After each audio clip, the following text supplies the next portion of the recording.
I'm Mike Jurecki. I'm over at the Stern School of Business. I'm also one of the co-directors of the Center for Advanced Technology. And on behalf of all of us and the Computer Science Department, I want to welcome you here. I want to say a few comments before I turn it over to Ed, who's going to introduce the speaker. The role of a university, as we know, is a place to foster debate and to have interesting discussions. And the role of a major university is to have particularly interesting discussions. And this particular presentation, this seminar, falls right into that mold. I find the discussion of open source particularly interesting. In a sense, I do free software. Open source? Free source.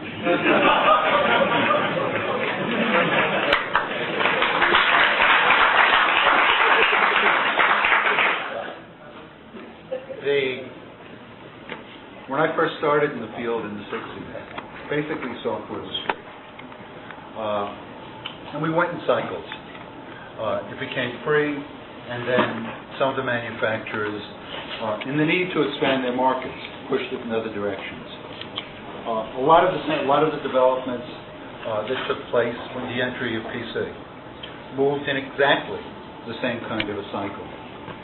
There's a very interesting French philosopher, Pierre Levé, who talks about movement in this direction and who talks about movement to cyberspace, and not only relating to technology, but also relating to social restructuring, to political restructuring, to a change in the kinds of relationships that will improve the well-being of mankind. And we're hoping that this debate is a movement in that direction, that this debate is something that cuts across a lot of the disciplines that normally act as silos within the university. We're looking forward to some very interesting discussions. Ed? Okay.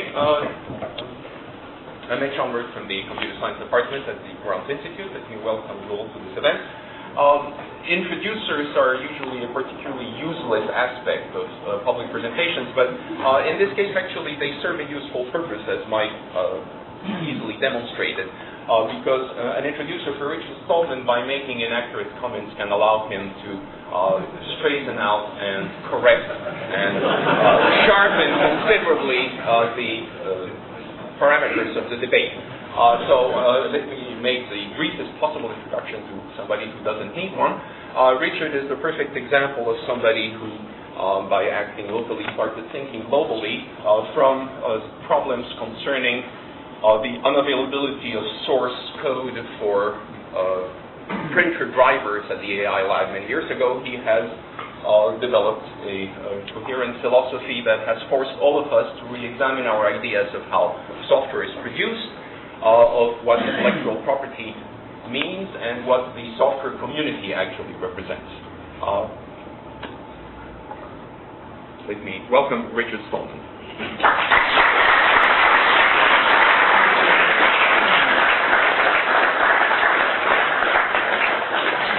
Can someone lend me a watch?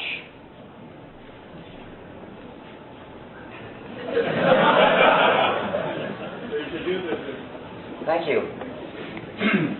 So, I'd like to thank Microsoft for providing me the opportunity of this platform. For the past few weeks, I have felt like an author whose book was fortuitously banned somewhere, except that all the articles about it are giving the wrong author's name. Because Microsoft described the GNU GPL as an open source license, and most of the press coverage followed suit, most people, of course, just innocently don't realize that our work has nothing to do with open source, that in fact we did most of it before people even coined the term open source. We are in the free software movement. And I'm going to speak about what the free software movement is about, what it means, what we have done. And because this is partly sponsored by a school of business, I'll say some things more than I usually do about how free software relates to business and some other areas of social life. Now, some of you may not ever write computer programs, but perhaps you cook. And if you cook, unless you're really great, you probably use recipes. And if you use recipes, you've probably had the experience of getting a copy of a recipe from a friend who's sharing it. And you've probably also had the experience, unless you're a total neophyte, of changing a recipe. You know, it says certain things, but you don't have to do exactly that. You can leave out some ingredients, you know, add some mushrooms because you like mushrooms, put in less salt because your doctor said you should cut down on salt, whatever. You can even make bigger changes according to your skill. And if you've made changes in a recipe and you cook it for your friends and they like it, one of your friends might say, hey, could I have the recipe? And then what do? You could write down your modified version of the recipe and make a copy for your friend. These are the natural things to do with functionally useful recipes of any kind. Now, recipe is a lot like a computer program. A computer program is a lot like a recipe, a series of steps to be carried out to get some result that you want. So it's just as natural to do those same things with computer programs. Hand a copy to your friend. Make changes in it because the job it was written to do isn't exactly what you want. You know, it did a great job for somebody else, but your job is a different job. And after you've changed it, that's likely to be useful for other people. Maybe they have a job to do that's like the job you do. So they ask, hey, can I have a copy? Of course, if you're a nice person, you're going to give a copy. That's the way to be a decent person.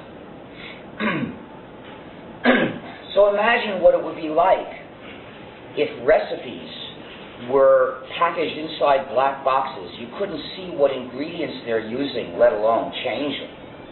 And imagine if you made a copy for a friend, they would call you a pirate and try to put you in prison for years. That world would create tremendous outrage from all the people who are used to sharing recipes. But that is exactly what the world of proprietary software is like. A world in which common decency towards other people is prohibited or prevented. Now, why did I notice this? I noticed this because of my good fortune in the 1970s to be part of a community of programmers who shared software. Now, this community could trace its ancestry essentially back to the beginning of computing. In the 1970s, though, it was a bit rare for there to be a community where people shared software. And in fact, this was sort of an extreme case because in the lab where I worked, the entire operating system was software developed by the people in our community, and we'd share any of it with anybody. Anybody was welcome to come and take a look and take away a copy and do whatever he wanted to do. There were no copyright notices on these programs. Cooperation was our way of life. And we were secure in that way of life. We didn't fight for it. We didn't have to fight for it. We just lived that way. And as far as we knew, we would just keep on living that way. So there was free software, but there was no free software movement. But then, our community was destroyed by a series of calamities that happened to it. Ultimately, it was wiped out. Ultimately, the PDP-10 computer, which we used for our work, was discontinued. And you know, our system, the incompatible time-sharing system, was written starting in the 60s, so it was written in assembler language. That's what you used to write an operating system in the 60s. So, of course, assembler language is for one particular computer architecture. If that gets discontinued, all your work turns into dust. It's useless. And that's what happened to us. The 20 years or so of work of our community turned into dust. But before this happened, I had an experience that prepared me, helped me see what to do, helped prepare me to see what to do when this happened. Because at a certain point, Xerox gave the Artificial Intelligence Lab where I worked a laser printer. Now this was a really handsome gift because it was the first time anybody outside Xerox had a laser printer.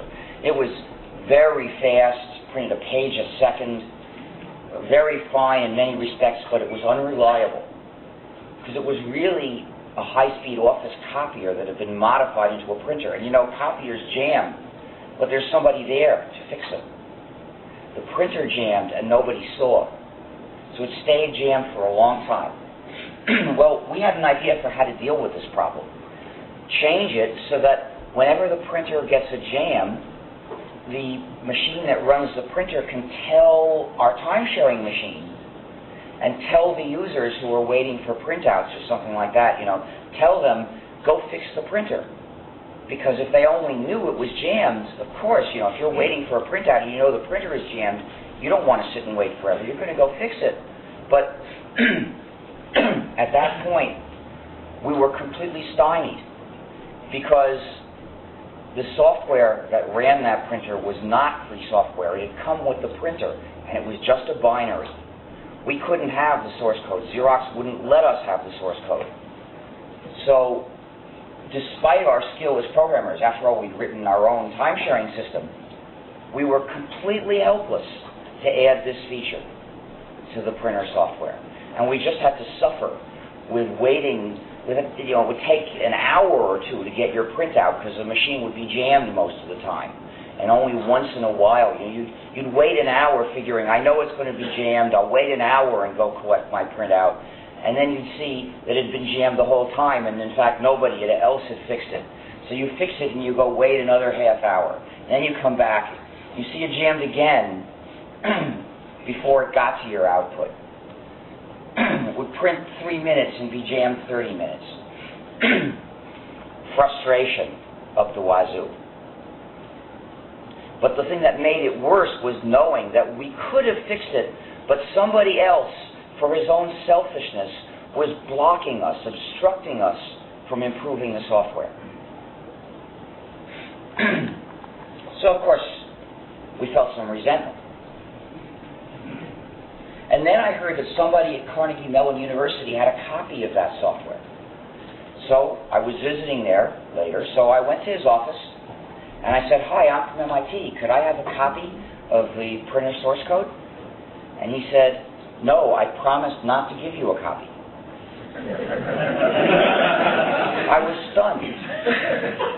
I was angry, and I had no idea how I could do justice to it. All I could think of was to turn around on my heel and walk out of his room. Maybe I slammed the door. And I thought about it later on, because I realized that I was seeing not just an isolated jerk, but a social phenomenon that was important and affected a lot of people. This was, for me, I was lucky. I only got a taste of it. But other people had to live in this all the time. So I thought about it at length. See, he had promised to refuse to cooperate with us, his colleagues at MIT. He had betrayed us. But he didn't just do it to us. Chances are he did it to you too.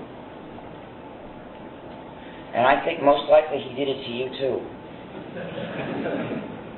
He probably did it to you as well. He probably did it to most of the people here in this room, except a few maybe who weren't born yet in 1980.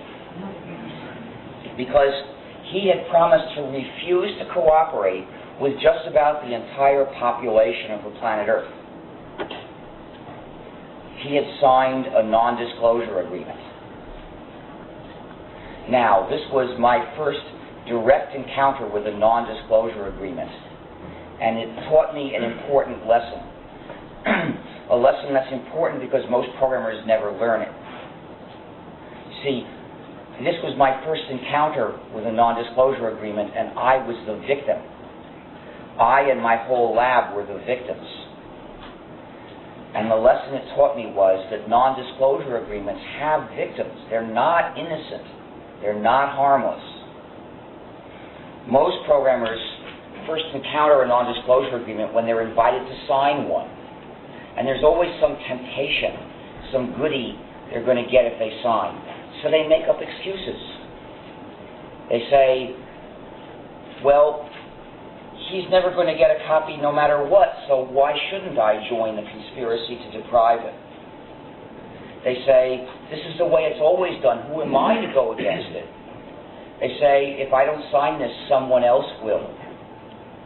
Various excuses to gag their consciences. But when somebody invited me to sign a non-disclosure agreement, my conscience was already sensitized. It remembered how angry I had been when somebody promised not to help me and my whole lab solve our problem. And I couldn't turn around and do the exact same thing to somebody else who had never done me any harm. You know, if somebody asked me to promise not to share some useful information with a hated enemy, I would have said yes. You know, if somebody's done something bad, he deserves it. But strangers, they haven't done me any harm. How could they deserve that kind of mistreatment? You can't let yourself start treating just anybody and everybody badly. Then you become a predator on society.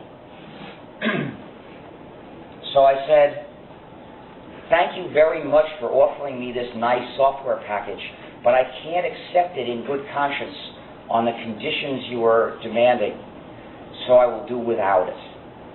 Thank you so much. And so I have never knowingly signed a non-disclosure agreement for generally useful technical information, such as software. Now, there are other kinds of information which raise different ethical issues. For instance, there's personal information. You know, if you wanted to talk with me about what was happening between you and your boyfriend and you asked me not to tell anybody, you know, I could agree to keep that a secret for you because that's not generally useful technical information. At least it's probably not generally useful. There is a small chance, there is a possibility, though, that you might reveal to me some marvelous new sex technique. And I would then feel a moral duty to pass it on to the rest of humanity so that everyone could get the benefit of it. So I'd have to put a proviso in that promise. You know, if it's just details about who wants this and who's angry at whom and things like that, the soap opera, that I can keep private for you. But something that humanity could tremendously benefit from knowing, I mustn't withhold. You see, the purpose of science and technology is to develop useful information for humanity to help people live their lives better. If we promise to withhold that information, if we keep it secret, then we are betraying the mission of our field. And this I decided I shouldn't do.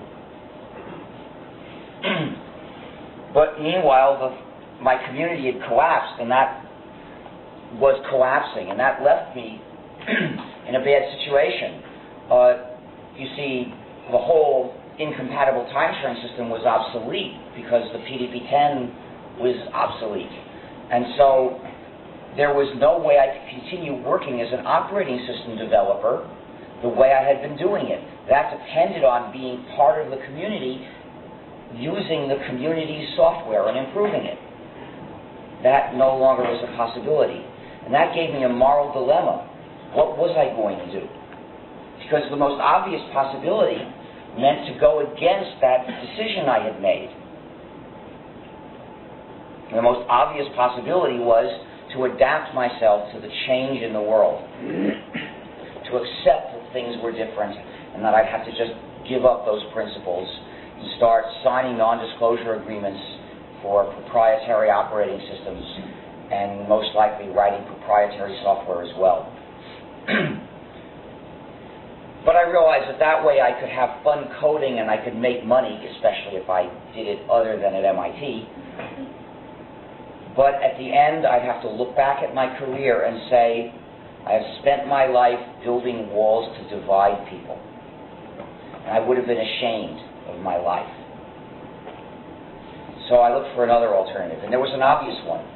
I could leave the software field, do something else. Now, I had no other special noteworthy skills,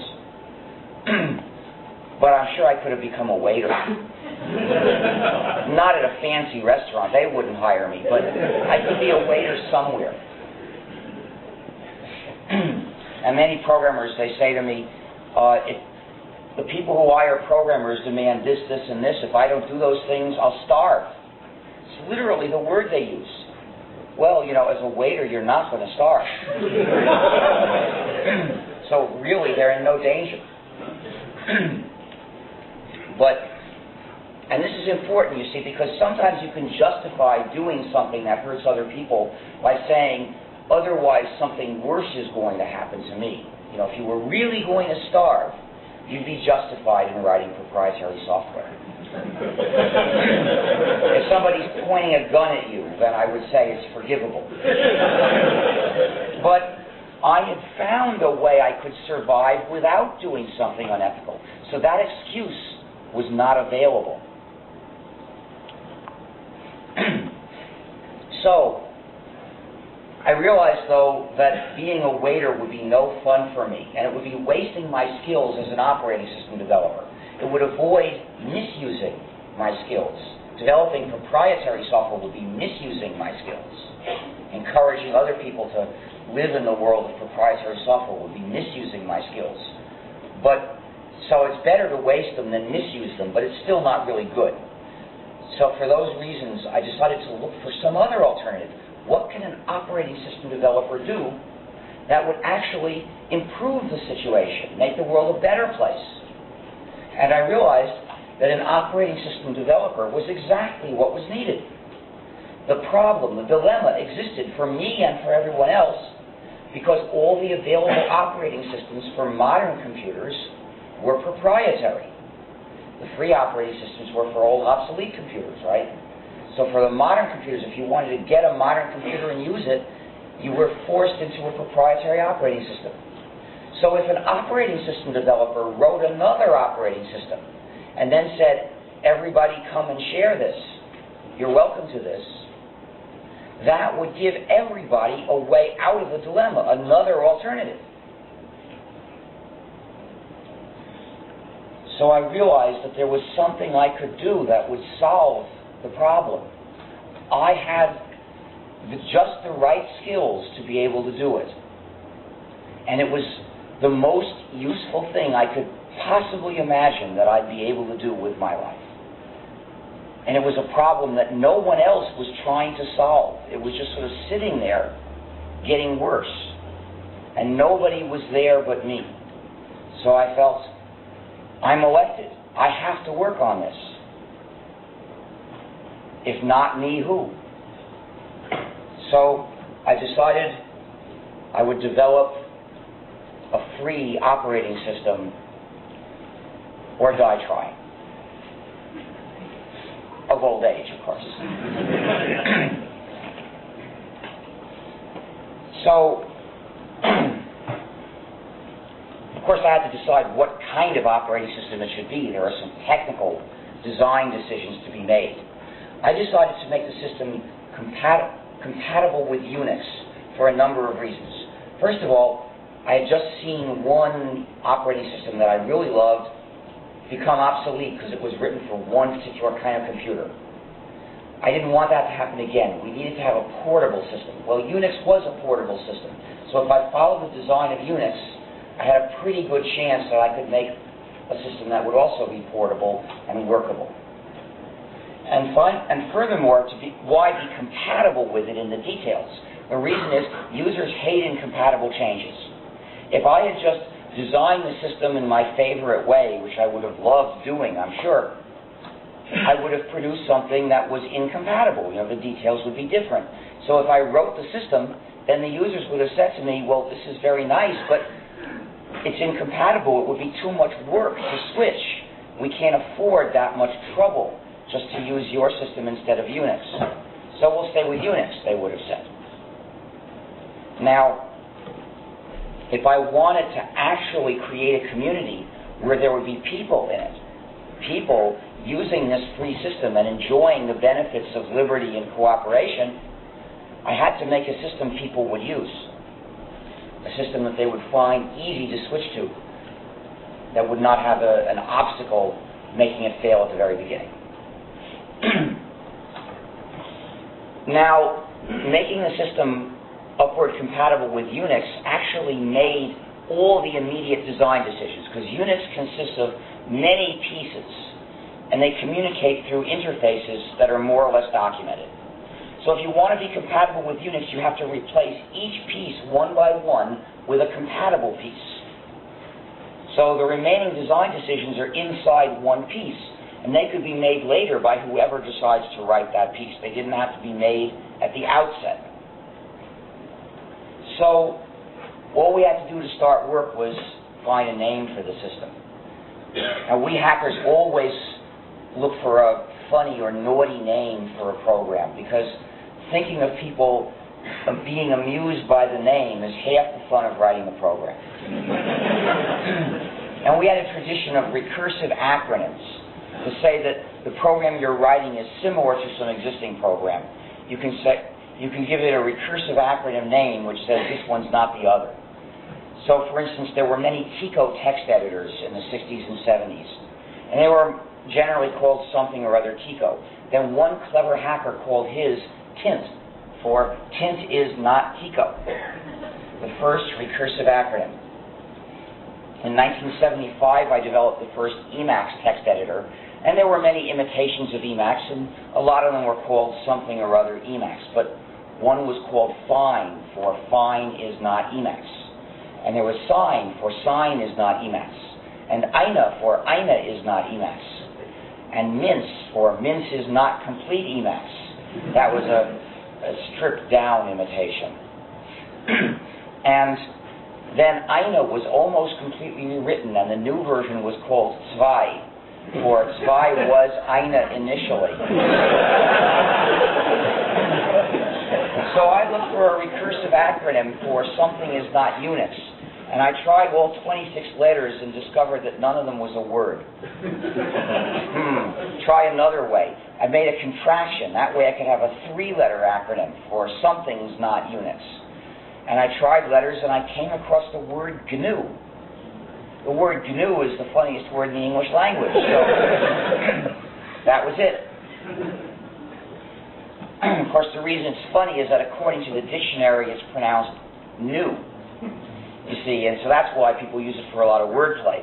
Let me tell you, this is the name of an animal that lives in Africa. And the African pronunciation had a click sound in it, maybe still does.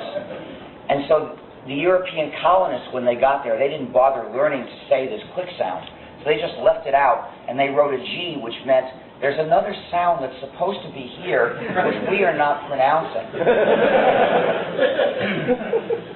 So tonight I'm leaving for South Africa, and I have begged them, I hope they're going to find somebody who can teach me to pronounce click sounds, so I'll know how to pronounce GNU the correct way when it's the animal. But when it's the name of our system, the correct pronunciation is GNU, pronounce a hard G. If you talk about the new operating system, you'll get people very confused, because we've been working on it for 17 years now, so it's not new anymore. But it still is, and always will be GNU, no matter how many people call it Linux by mistake. So, in January 1984, I quit my job at MIT to start writing pieces of GNU. They were nice enough to let me keep using their facilities, though. And at the time, I thought we would write all these pieces and make an entire GNU system. And then we'd say, come and get it, and people would start to use it. That's not what happened. The first pieces I wrote were just equally good replacements with fewer bugs for some pieces of Unix, but they weren't tremendously exciting. Nobody particularly wanted to get them and install them. But then in September 1984, I started writing GNU Emacs, which was my second implementation of Emacs. And by early 1985, it was working. I could use it for all my editing, which was a big relief because I had no intention of learning to use VI, the typical Unix editor. So until that time, I did my editing on some other machine and saved the files through the network so that I could test them. But when GNU Emacs was running well enough for me to use it, it was also, other people wanted to use it too. So I had to work out the details of distribution. Of course, I put a copy in the anonymous FTP directory, and that was fine for people who were on the net. They could then just pull over a tar file. But a lot of programmers then even were not on the net in 1985. They were sending me emails saying, how can I get a copy? I had to decide what I would answer them. Well, I could have said, I want to spend my time writing more GNU software, not writing tapes. So please find a friend who's on the internet and who's willing to download it and put it on a tape for you. And I'm sure people would have found some friends sooner or later, they would have got copies. But I had no job. In fact, I've never had a job since quitting MIT in January 1984. So I was looking for some way I could make money through my work on free software. And therefore I started a free software business. I announced, send me $150 and I'll mail you a tape of Emacs. And the orders began dribbling in. By the middle of the year, they were trickling in. I was getting 8 to 10 orders a month. And if necessary, I could have lived on just that, because I've always lived cheaply. I lived like a student, basically. And I like that because it means that money is not telling me what to do. I can do what I think is important for me to do. It freed me to do what seemed worth doing. So make a real effort to avoid getting sucked into all the expensive lifestyle habits of typical Americans. Because if you do that, then the people with the money will dictate what you do with your life. You won't be able to do what's really important to you.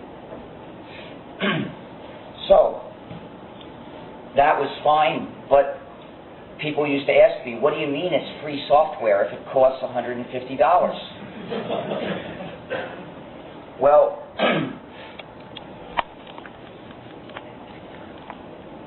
the reason they asked this is that they were confused by the multiple meanings of the English word free. One meaning refers to price, and another meaning refers to freedom. When I speak of free software, I'm referring to freedom, not price. So think of free speech, not free beer. Now, I wouldn't have dedicated so many years of my life to making sure programmers got less money. That's not my goal. I don't think I'm a programmer, and I don't mind getting money myself. I won't dedicate my whole life to getting it, but I don't mind getting it. And I'm not there, and therefore, ethics is the same for everyone. I'm not against some other programmer getting money either. I don't want prices to be low. That's not the issue at all. The issue is freedom. Freedom for everyone who's using software, whether that person be a programmer or not. So at this point, I should give you the definition of free software. I better get to some real details, you see, because just saying, I believe in freedom is vacuous. There's so many different freedoms you could believe in, and they conflict with each other. So the real political question is, which are the important freedoms, the freedoms that we must make sure everybody has? And now I will give my answer to that question for the particular area of using software. A program is free software for you, a particular user, if you have the following freedoms. First, freedom 0 is the freedom to run the program for any purpose, any way you like. Freedom 1 is the freedom to help yourself by changing the program to suit your needs. Freedom 2 is the freedom to help your neighbor by distributing copies of the program. And freedom 3 is the freedom to help build your community by publishing an improved version so others can get the benefit of your work. If you have all these freedoms, the program is free software for you. And that's crucial. That's why I phrase it that way, but I'll explain why later when I talk about the GNU General Public License. But right now I'm explaining what free software means, which is a more basic question. So freedom 0 is pretty obvious. If you're not even allowed to run the program any way you like, it's a pretty damn restricted program. But as it happens, most programs will at least give you freedom 0.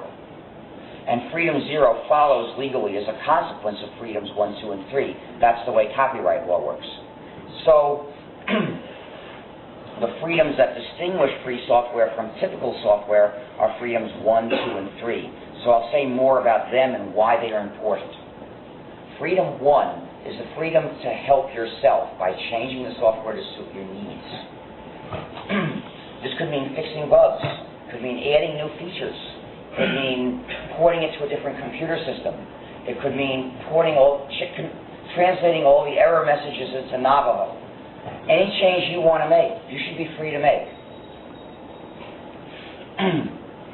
Now,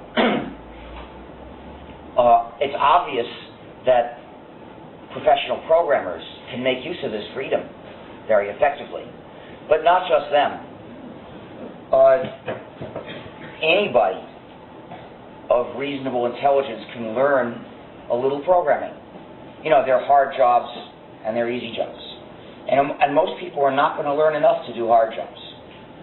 But lots of people can learn enough to do easy jobs, just the way, 50 years ago, lots and lots of American men learned to repair cars, which is what enabled the U.S. to have a motorized army in World War II and win.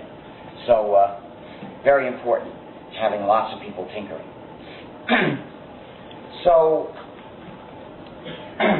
And if you're a people person and you really don't want to learn technology at all, that probably means you have a lot of friends and you're good at getting them to owe you favors. And some of them are probably programmers. So you can ask one of your programmer friends, would you please change this for me? Add this feature? So, lots of people can benefit from it. Now, if you don't have this freedom, it causes practical material harm to society. It makes you a prisoner of your software. I explained what that was like with regard to the laser printer. It worked badly for us, and we couldn't fix it because we were prisoners of our software. But it also affects people's morale. If the computer is constantly frustrating to use, and people are using it, their lives are going to be frustrating. And if they're using it in their jobs are going to be frustrating. They're going to hate their jobs. And people protect themselves from frustration by deciding not to care. So you end up with people whose attitude is, well, I showed up for work today. That's all I have to do. If I can't make progress, that's not my problem. That's the boss's problem. And when this happens, it's bad for those people, and it's bad for society as a whole. That's freedom 1, the freedom to help yourself. Freedom 2 is the freedom to help your neighbor by distributing copies of the program. Now, for beings that can think and learn, sharing useful knowledge is a fundamental act of friendship. When these beings use computers, this act of friendship takes the form of sharing software. Friends share with each other. Friends help each other. This is the nature of friendship.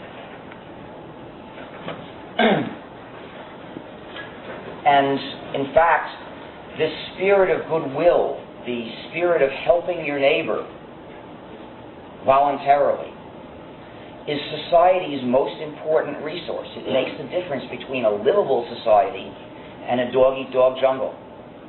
Its importance has been recognized by the world's major religions for thousands of years, and they explicitly try to encourage this attitude. When I was going to kindergarten, the teachers were trying to teach us this attitude, this spirit of sharing, by having us do it. They figured if we did it, we'd learn. So they said, if you bring candy to school, you can't keep it all for yourself. You have to share some with the other kids. Teaching us, the society was set up to teach this spirit of cooperation. And why do you have to do that? Because people are not totally cooperative. That's one part of human nature, and there are other parts of human nature. There are lots of parts of human nature. So if you want a better society, you've got to work to encourage the spirit of sharing. You know, it'll never get to be 100%. That's understandable. People have to take care of themselves too. But if we make it somewhat bigger, we're all better off. Nowadays, according to the U.S. government, teachers are supposed to do the exact opposite. Oh, Johnny, you brought software to school. Well, don't share it. Oh, no. Sharing is wrong. Sharing means you're a pirate. What do they mean when they say pirate? They're saying that helping your neighbor is the moral equivalent of attacking a ship.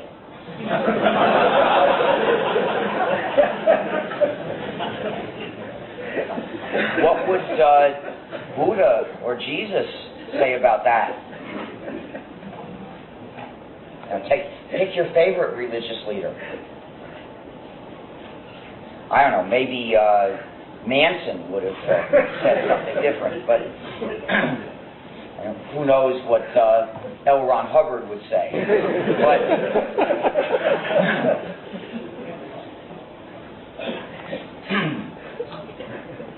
of course he's dead, but they don't admit that. What? No, again is also dead. Yeah, that's true. So I guess in that regard, L. Ron Hubbard is no worse than the others. Anyway. L. Ron always used free software. Read it from Zenu. Anyway, so I think this is actually the most important reason why software should be free. We can't afford to pollute society's most important resource. It's true that it's not a physical resource like clean water. It's a psychosocial resource, but it's just as real for all that, and it makes a tremendous difference to our lives. You see, the actions we take influence the thoughts of other people. When we go around telling people, don't share with each other if they listen to us, we've had an effect on society that's not a good one. That's freedom too, the freedom to help your neighbor. Oh, and by the way, if you don't have that freedom, it doesn't just cause this harm to society's psychosocial resource. It also causes waste, practical material harm. The program, if a program has an owner, and the owner arranges a state of affairs where each user has to pay in order to be able to use it, some people are going to say, never mind, I'll do without it. That's waste, deliberately inflicted waste. And the interesting thing about software, of course, is that fewer users doesn't mean you have to make less stuff.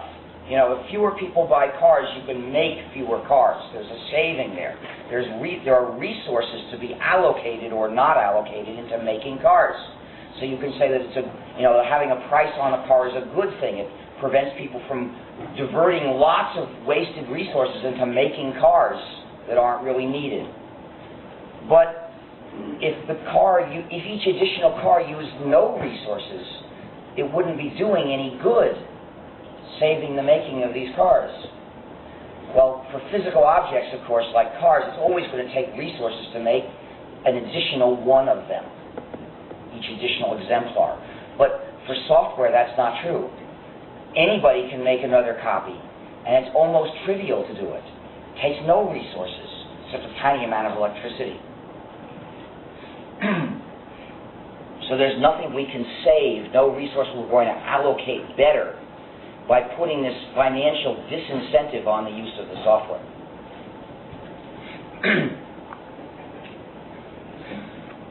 You'll often find people taking the consequences of economic reasoning based on premises that don't apply to software and trying to transplant them from other areas of life where the premises may apply and the conclusions may be valid. They just take the conclusions and assume they're valid for software too, when the argument is based on nothing in the case of software. The premises don't work in that case.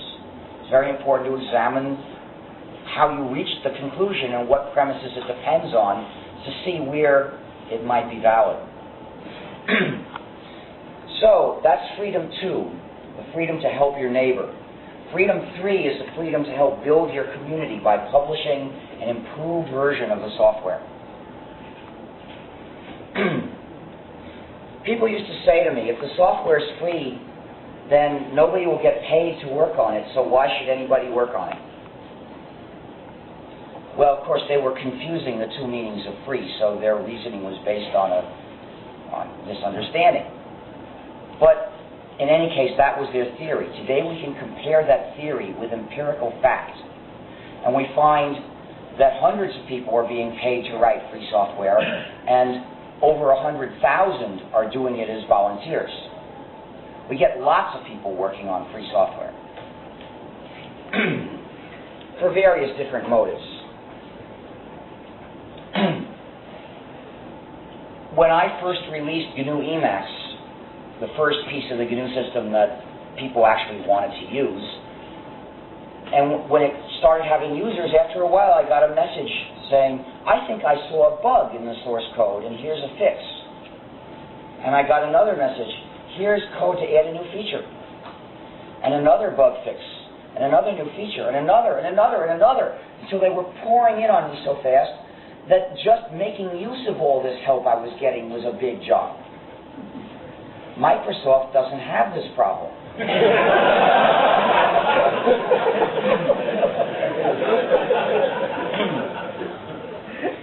Eventually, people noted this phenomenon.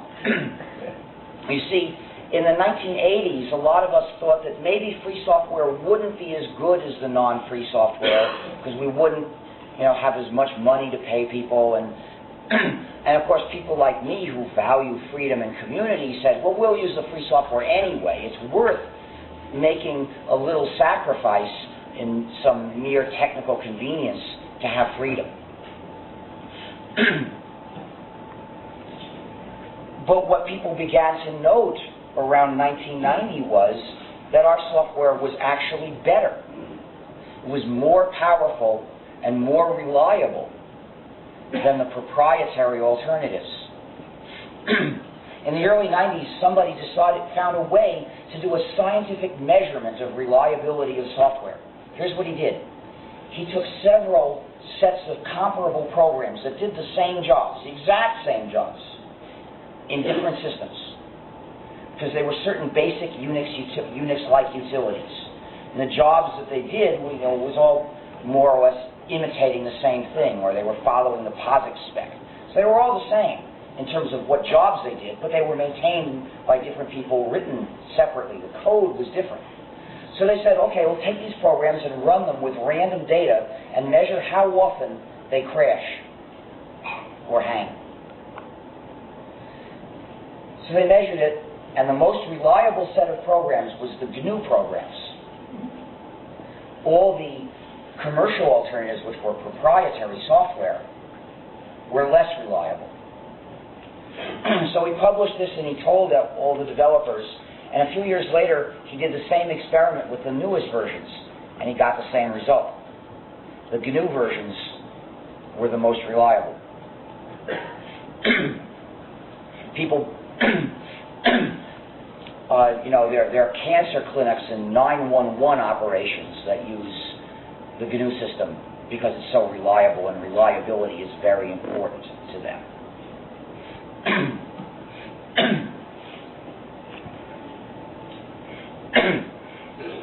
Anyway, there's even a group of people who focus on this particular benefit as the reason that they give, the main reason they give, why users should be permitted to do these various things, to have these freedoms.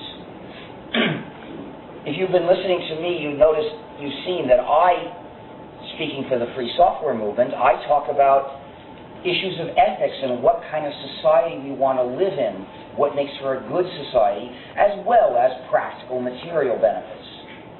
They're both important.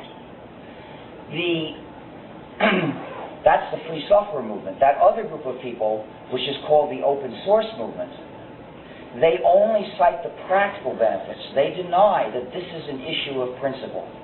That they deny that people are entitled to the freedom to share with their neighbor and to see what the program's doing and change it if they don't like it. They say, however, that it's a useful thing to let people do that. So they go to companies and say to them, you might make more money if you let people do this. So what you can see is that to some extent they lead people in a similar direction, but for fundamentally different philosophical reasons. Because on the deepest issue of all, what is on the ethical question, the two movements disagree. In the free software movement we say, you're entitled to these freedoms. People shouldn't stop you from doing these things. In the open source movement they say, yeah, they can stop you if you want, but we'll try to convince them to deign to let you do these things. Well, they've convinced a certain number of businesses to release substantial pieces of software as free software in our community. So the open source movement has contributed substantially to our community. And we work together on practical projects. But philosophically, there's a tremendous disagreement. Unfortunately, the open source movement is the one that gets the support of business the most. And so most articles about our work describe it as open source. And a lot of people just innocently think that we're all part of the open source movement. So that's why I'm mentioning this distinction. I want you to be aware that the free software movement, which brought our community into existence and developed the free operating system, is still here, and that we still stand for this ethical philosophy. I want you to know about this so that you won't mislead someone else unknowingly, but also so that you can think about where you stand. Which movement you support is up to you. You might agree with the free software movements in my views. You might agree with the open source movement. You might disagree with them both. You decide where you stand on these political issues. But if you agree with the free software movement, if you see that there's an issue here that people are that the people whose lives are controlled by and directed by this decision deserve a say in it, then I hope you'll say that you agree with the free software movement. And the one way you can do that is by using the term free software and just helping people know we exist. So, Freedom 3 is very important both practically and psychosocially. If you don't have this freedom, it causes practical material harm because this community development doesn't happen and we don't make powerful, reliable software. But it also causes psychosocial harm, which affects the spirit of scientific cooperation. The idea that we're working together to advance human knowledge. You see, progress in science crucially depends on people being able to work together. And nowadays, though, you often find each little group of scientists acting like it's at war with each other gang of scientists and engineers. And if they don't share with each other, they're all held back. So, those are the three freedoms that distinguish free software from typical software. Freedom 1 is the freedom to help yourself, making changes to suit your own needs. Freedom 2 is the freedom to help your neighbor by distributing copies. And freedom 3 is the freedom to help build your community by making changes and publishing them for other people to use. If you have all of these freedoms, the program is free software for you. Now, why do I define it that way in terms of a particular user? Is it free software for you? Is it free software for you? Is it free software for you? Yes? Can you explain a bit about the difference between Freedom 2 and 3? Freedom 2, well, they certainly relate, because if you don't have freedom to redistribute at all, you certainly don't have freedom to distribute a modified version. But they're different activities. Freedom 2 is, you make an exact copy and hand it to your friend, so now your friend can use it. Or maybe you make exact copies and you sell them to a bunch of people and then they can use it. Freedom 3 is where you make improvements, or at least you think they're improvements, and some other people may agree with you. So that's the difference. Oh, and by the way, one crucial point. Freedoms 1 and 3 depend on your having access to the source code. Because changing a binary-only program is extremely hard. Even trivial changes, like using 4 digits for the date,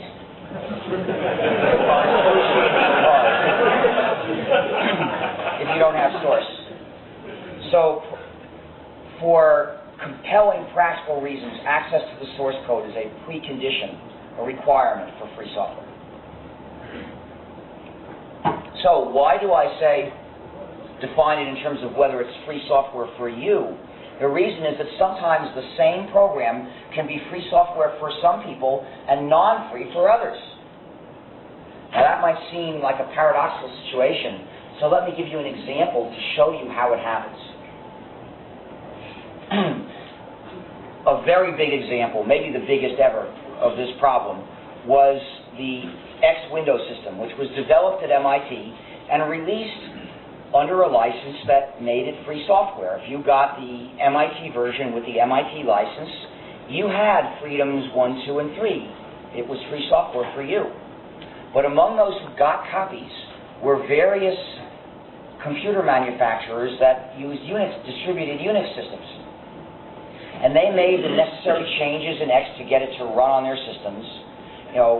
Probably just a few thousand lines out of the hundreds of thousands of lines of X. And then they compiled it and they put the binaries into their Unix system and distributed it under the same non-disclosure agreement as the rest of the Unix system. And then millions of people got these copies. They had the X Window system, but they had none of these freedoms. It was not free software for them. So the paradox was that whether X was free software depended on where you made the measurement. If you made the measurement coming out of the developers group, you'd say, I observe all these freedoms, it's free software. If you made the measurements among the users, you'd say, most users don't have these freedoms, it's not free software. Well, the people who developed X didn't consider this a problem, because their goal was just popularity, ego essentially. They wanted a big professional success. They wanted to feel, lots of people are using our software. And that was true. Lots of people were using their software but didn't have freedom. Well, in the GNU project, if that same thing had happened to GNU software, it would have been a failure, because our goal wasn't just to be popular. Our goal was to give people liberty and to encourage cooperation, to permit people to cooperate. Remember, never force anyone to cooperate with any other person, but make sure everybody's allowed to cooperate. Everyone has the freedom to do so if he or she wishes. If millions of people were running non-free versions of GNU, that wouldn't be success at all. The whole thing would have been perverted into nothing like the goal. So, I looked for a way to stop that from happening. The method I came up with is called copyleft. It's called copyleft because it's sort of like taking copyright and flipping it over. Legally, copyleft works based on copyright. We use the existing copyright law, but we use it to achieve a very different goal. Here's what we do. We say, this program is copyrighted, and of course, by default, that means it's prohibited to copy it or distribute it or modify it. But then we say, you're authorized to distribute copies of this. You're authorized to modify it. You're authorized to distribute modified versions and extended versions. Change it any way you like. But there is a condition. And the condition, of course, is the reason why we go to all this trouble is so we can put the condition in. The condition says, whenever you distribute anything that contains any piece of this program, that whole program must be distributed under these same terms, no more and no less.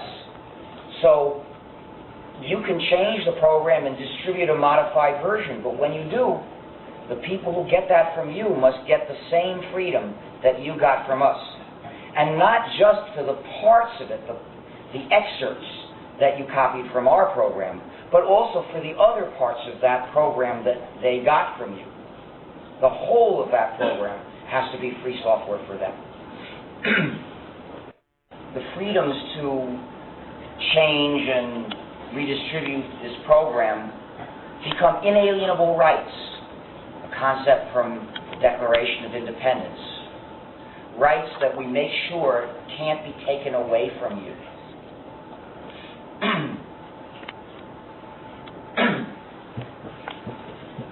And, of course, the specific license that embodies the idea of copyleft is the GNU General Public License, a controversial license because it actually has the strength to say no to people who would be parasites on our community. There are lots of people who don't appreciate the ideals of freedom and would be very glad to take the work that we have done and use it to get a head start in distributing a non-free program and tempting people to give up their freedom.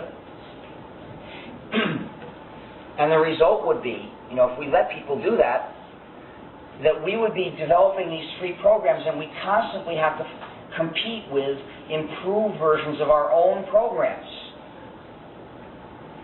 That's no fun.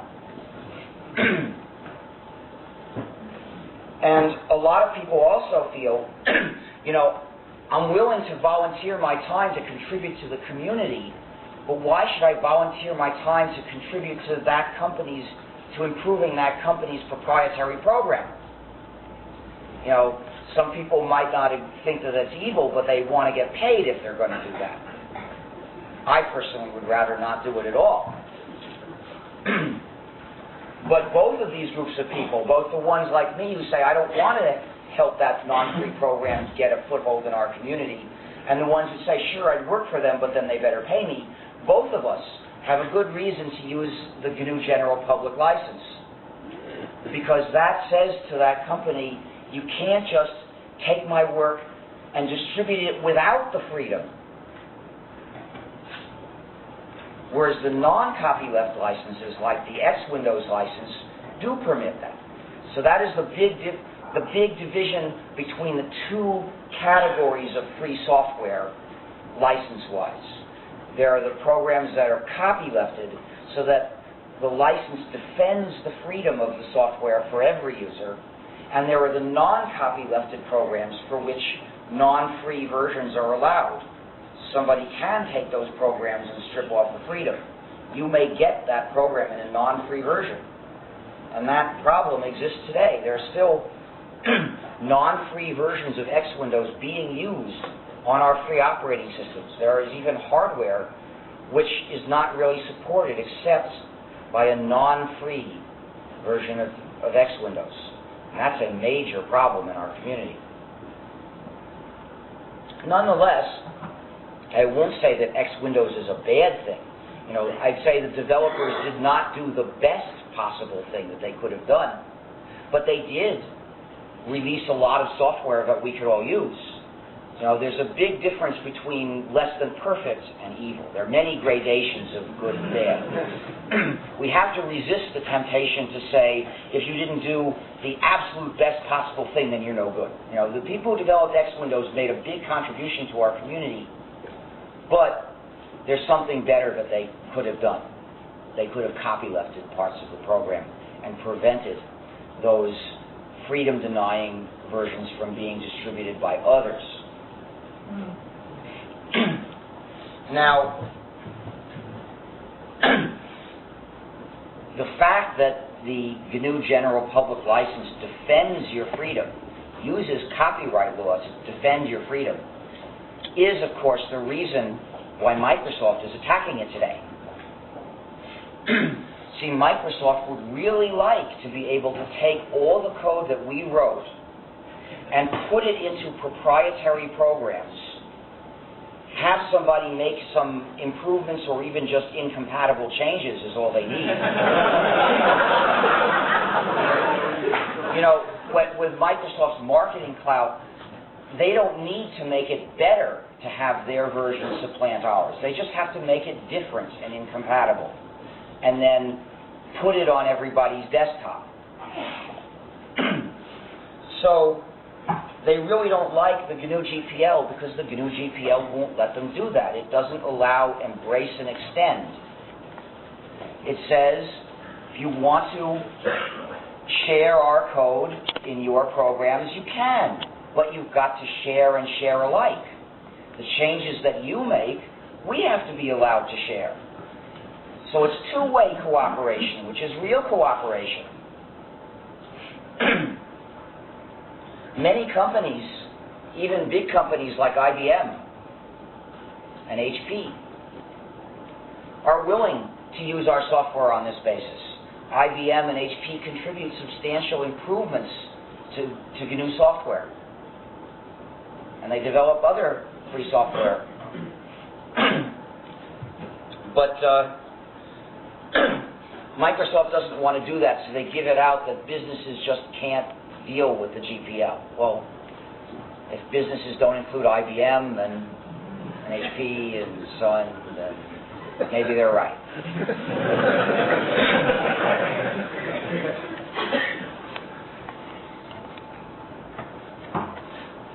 More about that later. I should finish the historical story. You see, we set out in 1984 not just to write some free software, but to do something much more coherent, to develop an operating system that was entirely free software. So that meant we had to write piece after piece after piece. Of course, we were always looking for shortcuts. The job was so big, people said we'd never be able to finish it.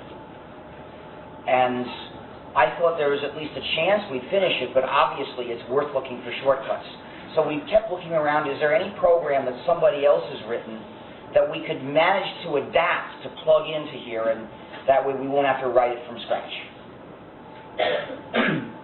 For instance, the X Window system.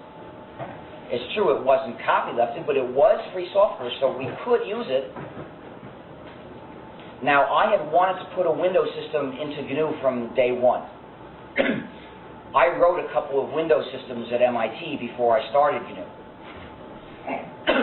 And so even though Unix had no Windows system in 1984, I decided GNU would have one. But we never ended up writing a GNU Windows system because X came along. And I said, goody, one big job we don't have to do. We'll use X. So I basically said, let's take X and put it into the GNU system. and we'll make the other parts of GNU, work with X when appropriate. And we found other pieces of software that had been written by other people, like the text formatter TeX, some library code from Berkeley. At that time, there was Berkeley Unix, but it was not free software. This library code initially was from a different group at Berkeley that did research on floating point. And so we fit in these pieces. In October 1985, we founded the Free Software Foundation. So please note the GNU project came first. The Free Software Foundation came after, about almost 2 years after the announcement of the project. And the Free Software Foundation is a tax-exempt charity that raises funds to promote the freedom to share and change software. And in the 1980s, one of the main things we did with our funds was hire people to write parts of GNU. And essential programs such as the shell and the C library were written this way, as well as parts of other programs. The tar program, which is absolutely essential, although not exciting at all, was written this way. I believe GNU grep was written this way.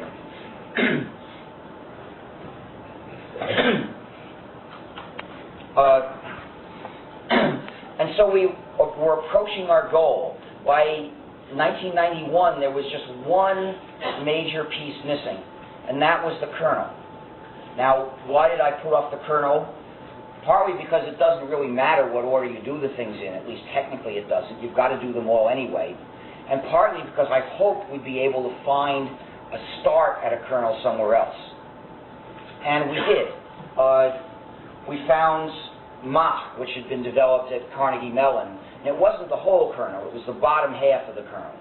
So we had to write the top half, but I figured, things like the file system, the network code, and so on. But running on top of Mach, they're running essentially as user programs, which ought to make them easier to debug.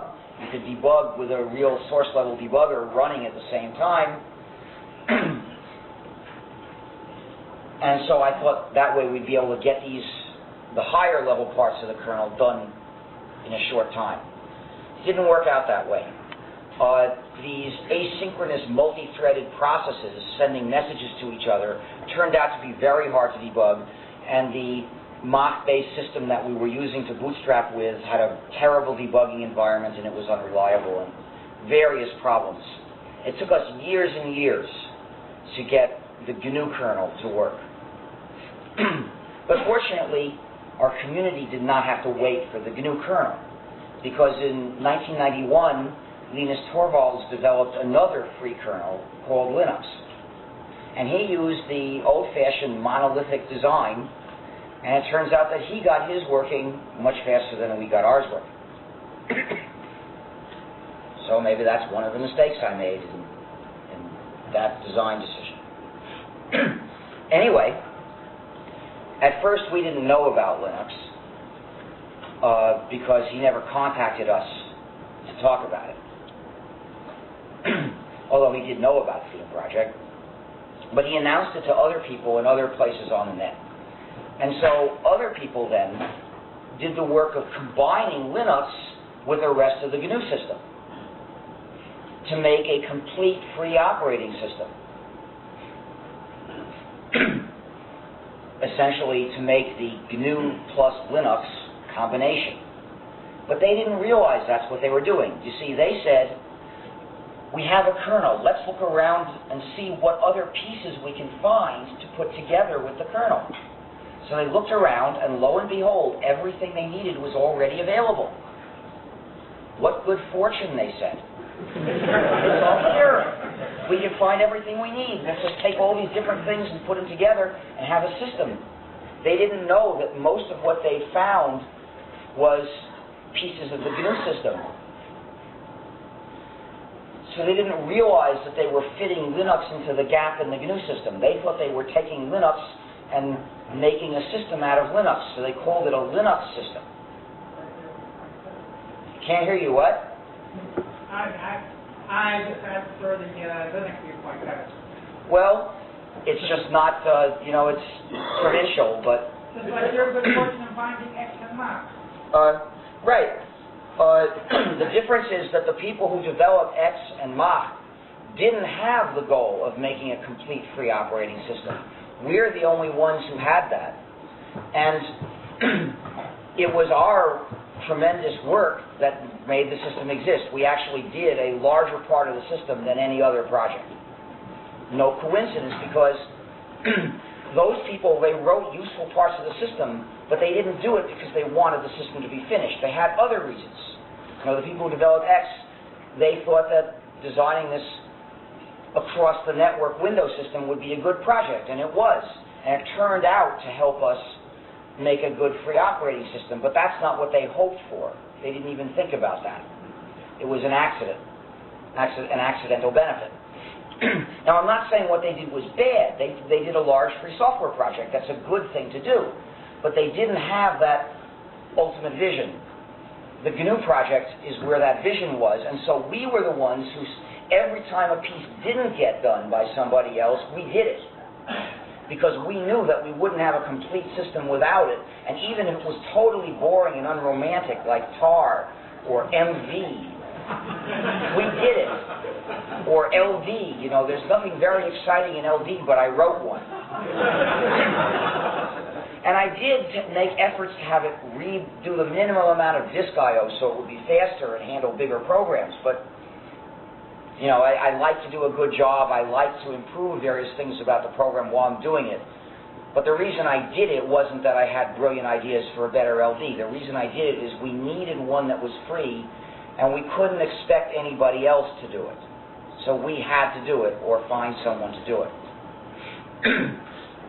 So, although at this point thousands of people and projects have contributed to the system, there's one project which is the reason the system exists, and that's the GNU project. It is basically the GNU system with other things added since then.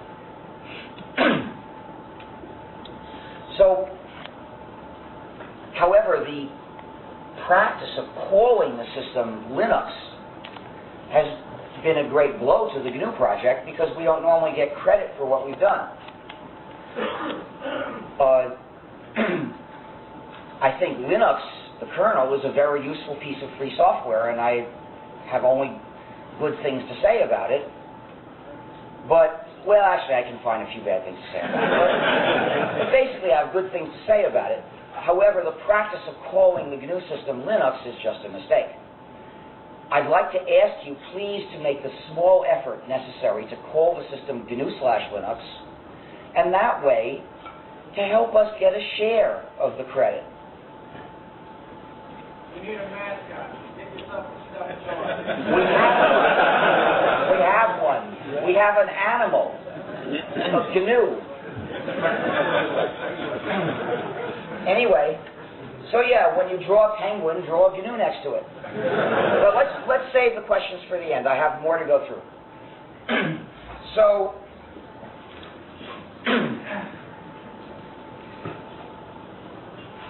why am I so concerned about this? You know, why do I think it's worth bothering you and perhaps giving you perhaps lowering your opinion of me to raise this issue of credit?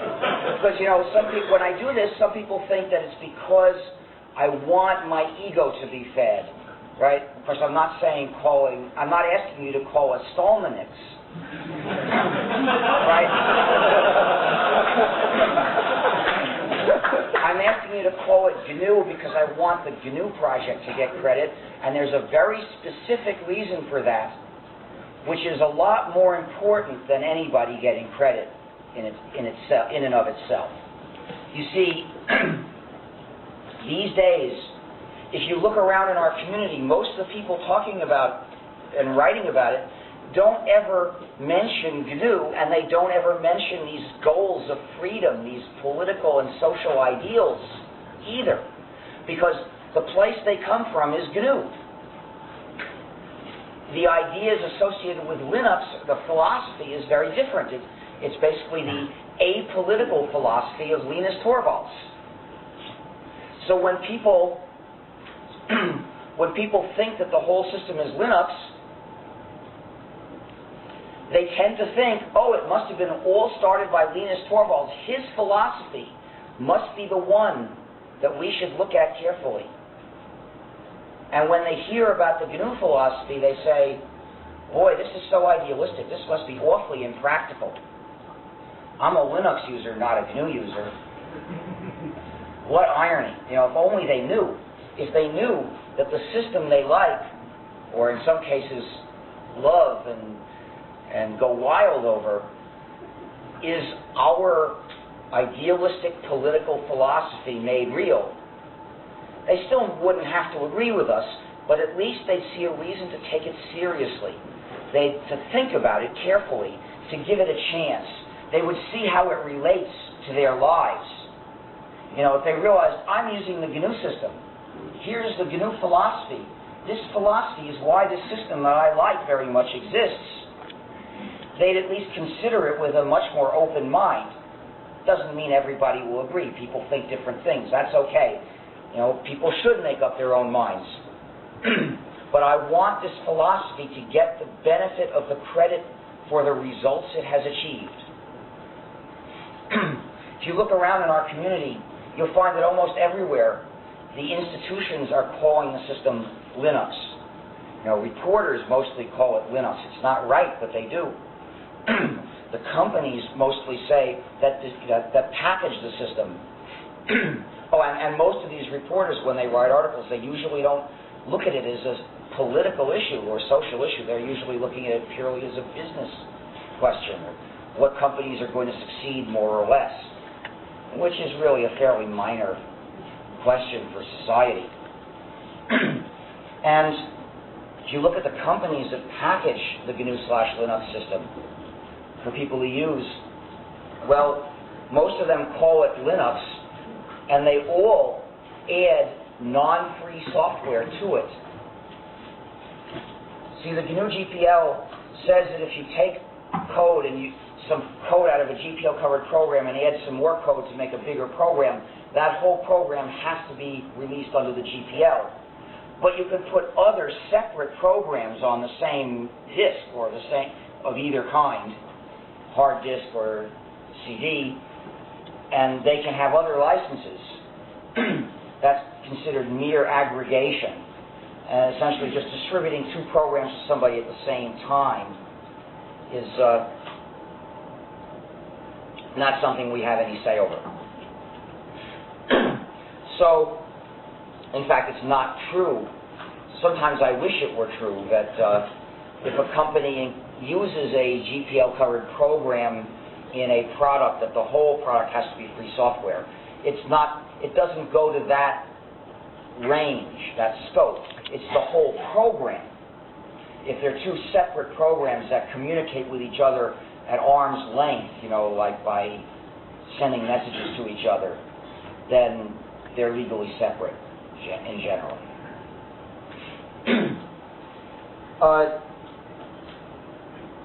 So these companies, by adding the non-free software to the system, are giving the users philosophically and politically a very bad idea. They're telling the users it's okay to use non-free software. We're even putting it on this as a bonus. If you look at the magazines about the use of the GNU/Linux system, most of them have a title like Linux something or other. So they're calling the system Linux most of the time.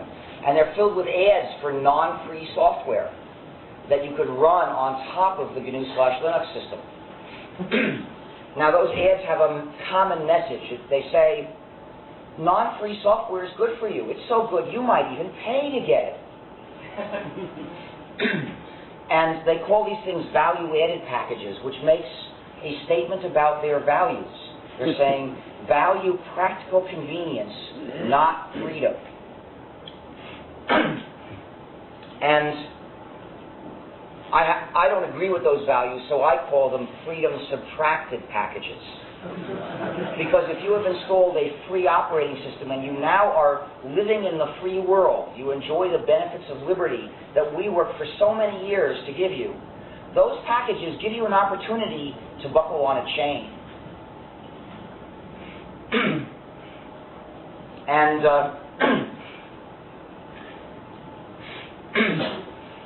then if you look at the trade shows about the use of dedicated to the GNU/Linux system, they all call themselves Linux shows, and they're filled with booths exhibiting non-free software, essentially putting the seal of approval on the non-free software. So almost everywhere you look in our community, the institutions are endorsing the non-free software, totally negating the idea of freedom that GNU was developed for. And the only place people are likely to come across the ideal of freedom is in connection with GNU and in connection with free software. The term free software. So this is why I asked you, please call the system GNU/Linux. Please make people aware where the system came from and why. Of course, just by using that name, you won't be making an explanation of the history. You can type 4 extra characters and write GNU/Linux. You can say 2 extra syllables, but GNU/Linux is fewer syllables than Windows 2000. But you're not telling them a lot, but you're preparing them so that when they hear about GNU and what it's all about, they'll see how that connects to them and their lives. And that indirectly makes a tremendous difference. So please help us. You'll note that Microsoft called the GPL an open source license. They don't want people to be thinking in terms of freedom as the issue.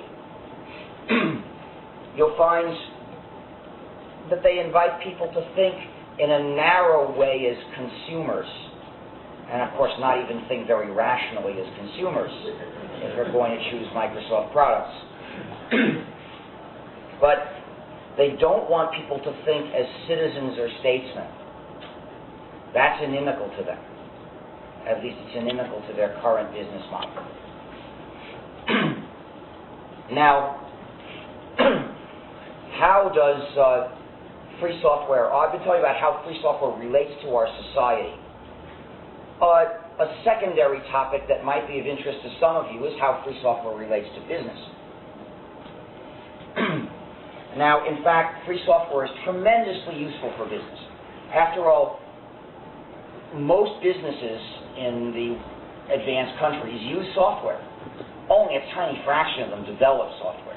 And free software is tremendously advantageous for any company that uses software because it means that you're in control. Basically, free software means the users are in control of what the program does, either individually if they care enough to be, or collectively when they care enough to be.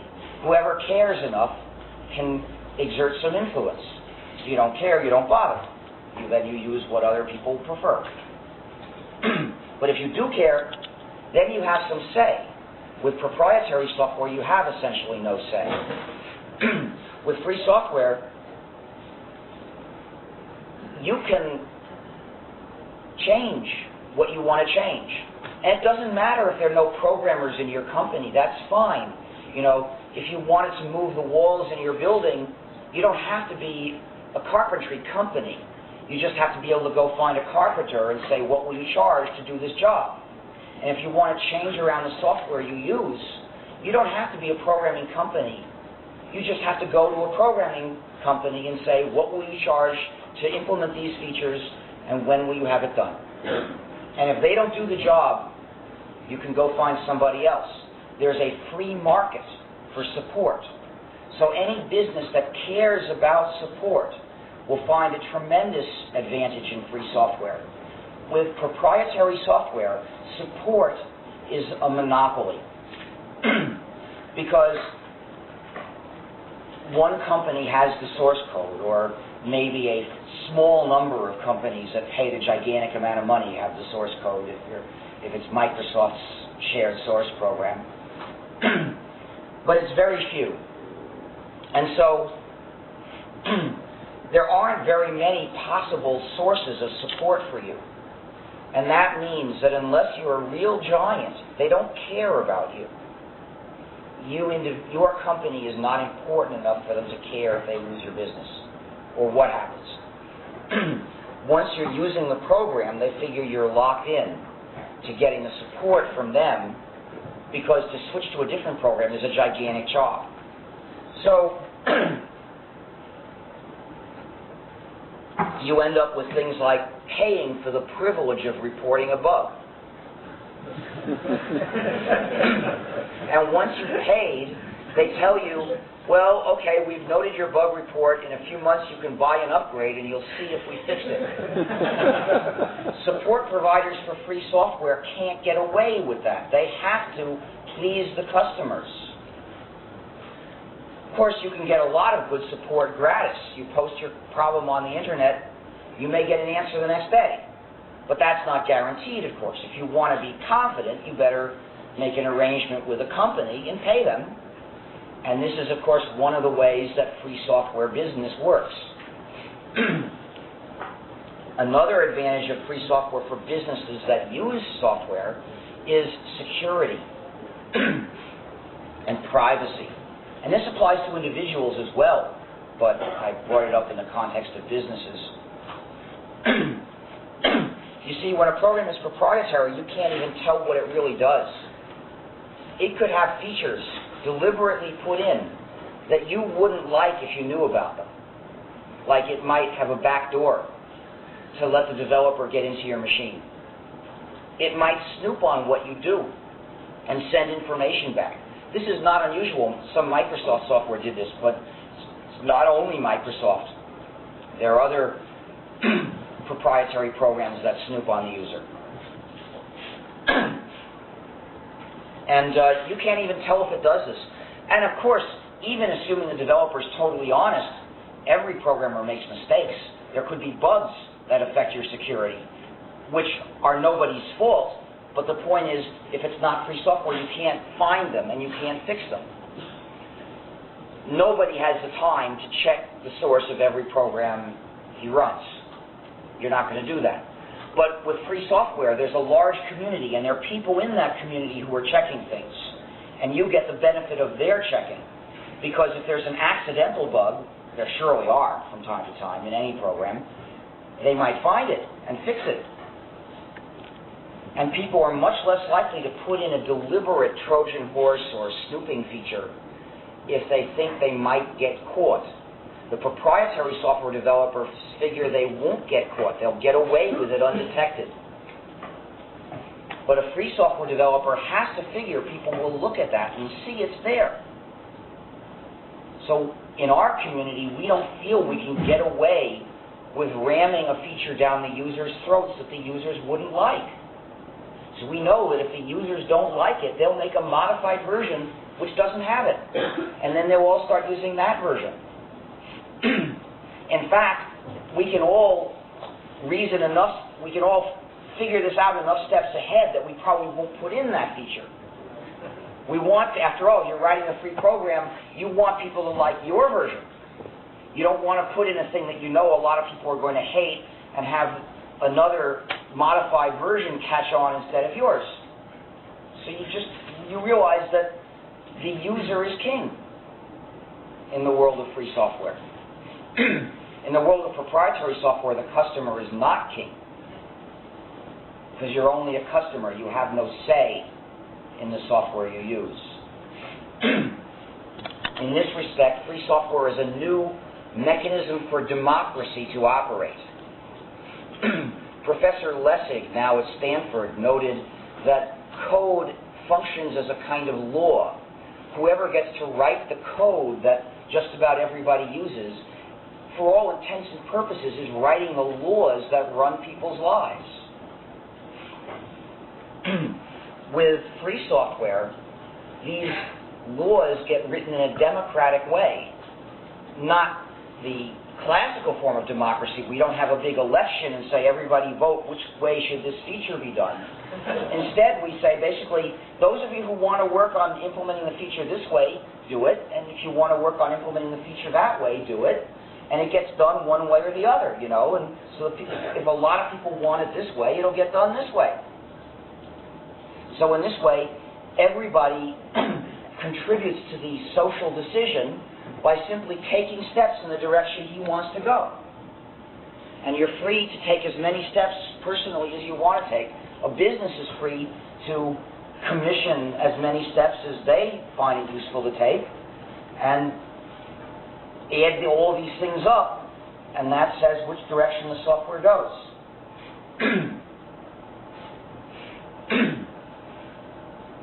And it's often very useful to be able to take pieces out of some existing program, usually large pieces, of course, and then write a certain amount of code of your own and make a program that does exactly what you need, which would have cost an arm and a leg to develop if you had to write it all from scratch, if you couldn't cannibalize large pieces from some existing free software package. Another thing that results from the fact that the user is king is that we tend to be very good about compatibility and standardization. Why? Because users like that. Users are likely to reject a program that has gratuitous incompatibilities in it. Now, sometimes there's a certain group of users which actually have a need for a certain kind of incompatibility. And then they'll have it. That's okay. But when what users want is to follow a standard, we developers have to follow it, and we know that, and we do it.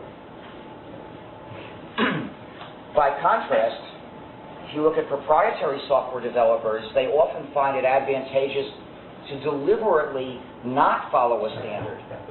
And not because they think that they're giving the user an advantage that way, but rather because they're imposing on the user, locking the user in.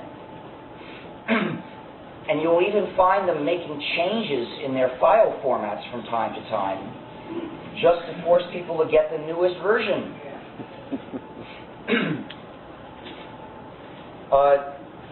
Archivists are finding a problem now that files written on computers 10 years ago often can't be accessed. They were written with proprietary software that's essentially lost now. If it were written with free software, then it could be brought up to date and run. And those records would not be lost, would not be inaccessible. They were even complaining about this on NPR recently in citing free software as the solution.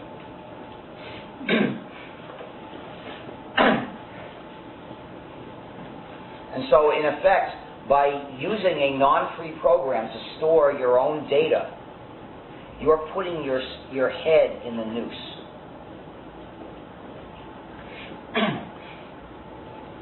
So I've talked about how free software affects most business, but how does it affect that particular narrow area which is software business?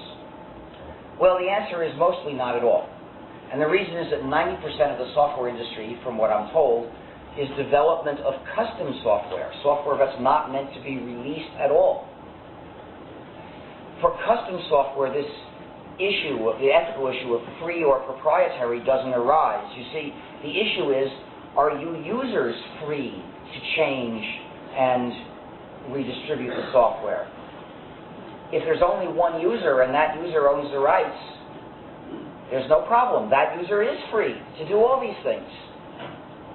So in effect, any custom program that was developed by one company for use in-house is free software, as long as they had the sense to insist on getting the source code and all the rights. And the issue doesn't really arise for software that goes in a watch or a microwave oven or an automobile ignition system, because those are places where you don't download software to install. It's not a real computer as far as the user is concerned. And so it doesn't raise these issues enough for them to be ethically important. So for the most part, the software industry will go along just as it's been going. And the interesting thing is, since such a large fraction of the jobs are in that part of the industry, even if there were no possibilities for free software business, the developers of free software could all get day jobs writing custom software. There are so many, the ratio is so big.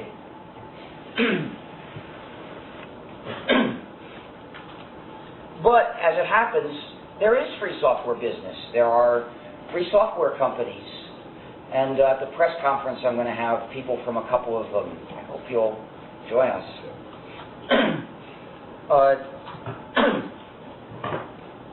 And of course, there are also companies which are not free software businesses, but do develop useful pieces of free software to release. And the free software that they produce is substantial. Now, how do free software businesses work? Well, some of them sell copies.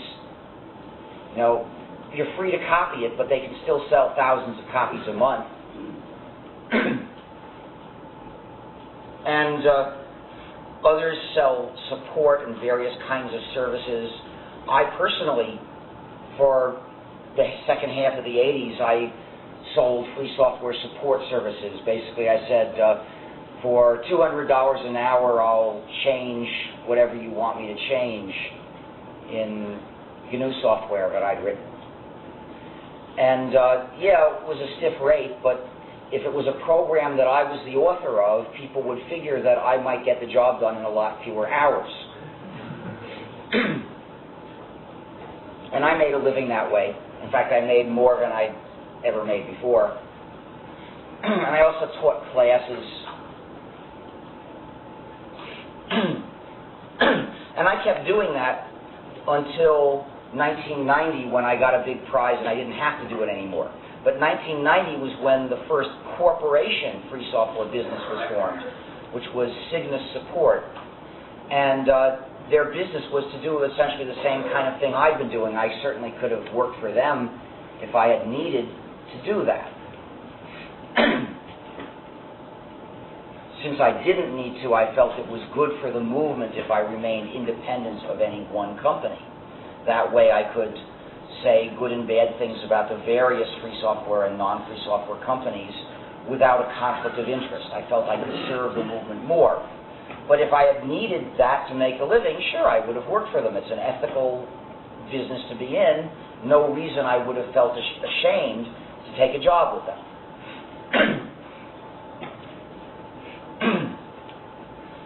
And that company was profitable in its first year. It was formed with very little capital, just the money its three founders had. And it kept growing every year and being profitable every year until they got greedy and looked for outside investors, and then they messed things up. But it was several years of success before they got greedy. So this illustrates one of the exciting things about free software. Just free software demonstrates that you don't need to raise capital to develop free software. I mean, it's useful. It can help. If you do raise some capital, you can hire people and have them write a bunch of software. But you can get a lot done with a small number of people. And in fact, the tremendous efficiency of the process of developing free software is one of the reasons it's important for the world to switch to free software.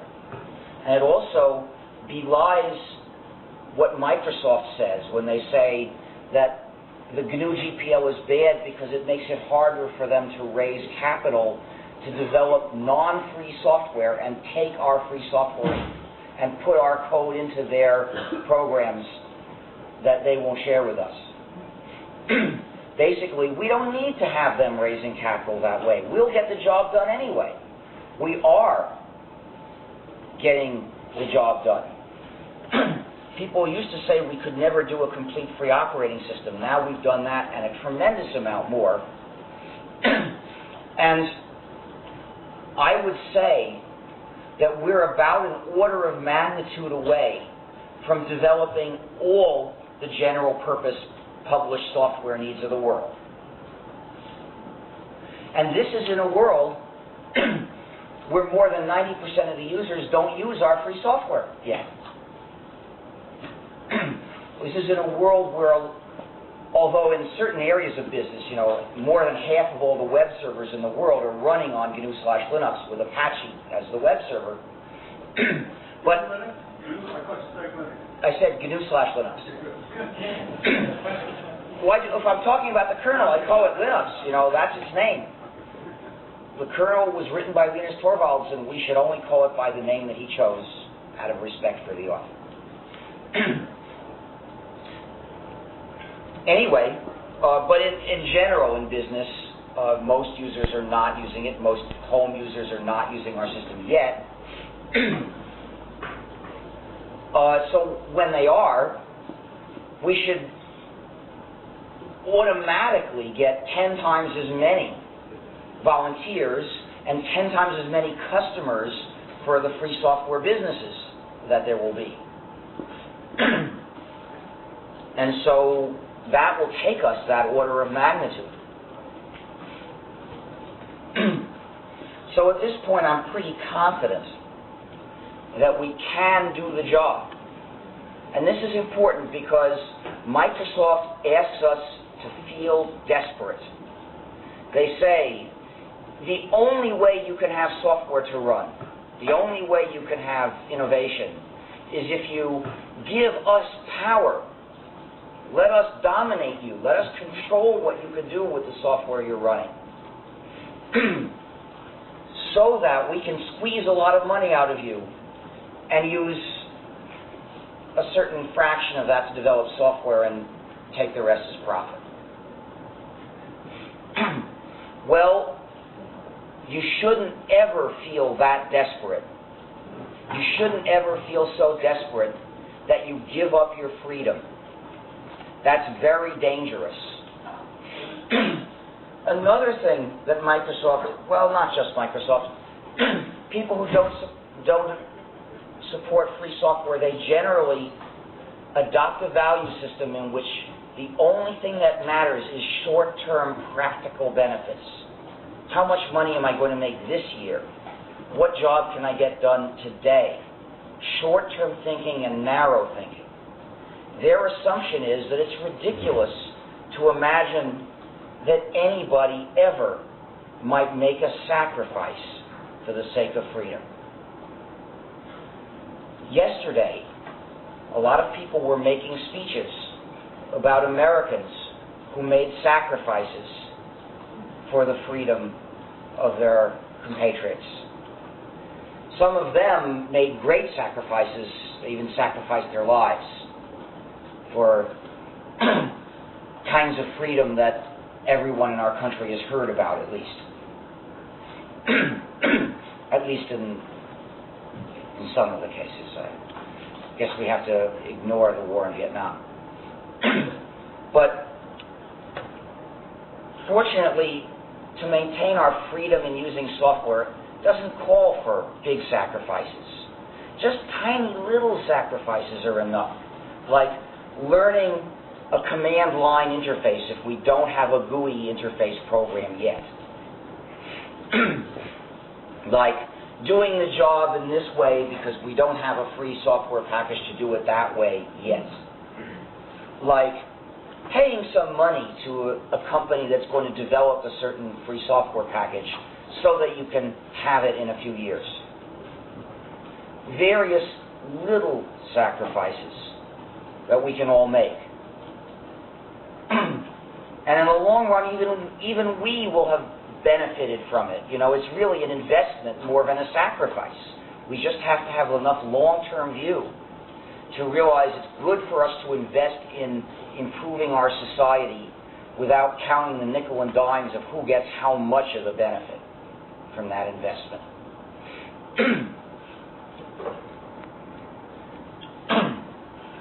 So at this point, I'm essentially done. I'd like to mention that there's a new approach to free software business being proposed by Tony Stanko, which he calls free developers, which involves a certain business structure which hopes eventually to pay out a certain share of the profits to all the authors of the free software who joined the organization. And they're looking at the prospects of getting at least some rather large government software development contracts in India now. because they're going to be using free software as the basis, having tremendous cost savings that way. And so now, I guess I should ask for questions.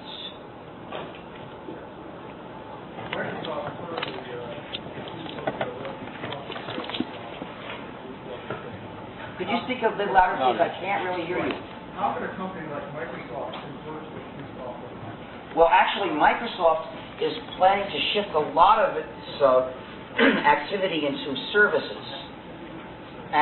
But they're planning to do something extremely dirty and dangerous, which is tie the services to the programs, one to the next in a sort of zigzag, so that to use this service, you've got to be using this Microsoft program, which is going to lead you to use this service to this Microsoft program, so it's all tied together. That's their plan. Now, the interesting thing is that selling those services doesn't raise the ethical issue of free software and non-free software. It might be perfectly fine for them to have for those businesses selling those services over the net to exist. However, what Microsoft is planning to do is to use them to achieve an even greater lock, an even greater monopoly on the software and the services. And this was described in an article, I believe, in Business Week recently. And other people said it's turning the net into the Microsoft company town. And this is relevant because, the trial court in the Microsoft antitrust trial recommended breaking up the company Microsoft, but in a way that makes no sense and wouldn't do any good at all, into the operating system part and the applications part. But having seen that article, I now see a useful, effective way to split up Microsoft into the services part and the software part, to require them to deal with each other only at arm's length, that the services must publish their interfaces so that anybody can write a client to talk to those services. And I guess they have to pay to get the service. Well, that's okay. That's a totally different issue.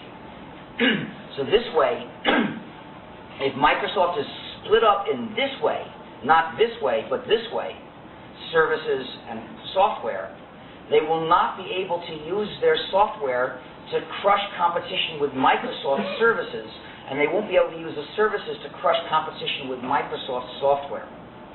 And we will be able to make the free software, and maybe people will use it to talk to Microsoft services, and we won't mind. Because after all, although Microsoft is the proprietary software company that has subjugated the most people, the others have subjugated fewer people. It's not for want of trying. They just haven't succeeded in subjugating as many people. So the problem is not Microsoft and only Microsoft. Microsoft is just the biggest example of the problem we're trying to solve, which is proprietary software taking away users' freedom to cooperate and form an ethical society. So we shouldn't focus too much on Microsoft. Even though they did give me the opportunity for this platform, that doesn't make them all important. They're not the be-all and end-all. Earlier you were discussing the philosophical differences between open source software and free software. How do you feel about the current trend of gnu+linux distributions as they head toward supporting only Intel platforms? And the fact that it seems that less and less programmers are programming correctly and making software that will compile anywhere, and making software that just simply works on Intel. I don't see an ethical issue there. Although in fact, companies that make computers sometimes port the gnu+linux system to it. HP apparently did this recently. And they didn't bother paying for a port of Windows because that would have cost too much, but getting gnu+linux ported was, I think, 5 engineers for a few months. It was easily doable.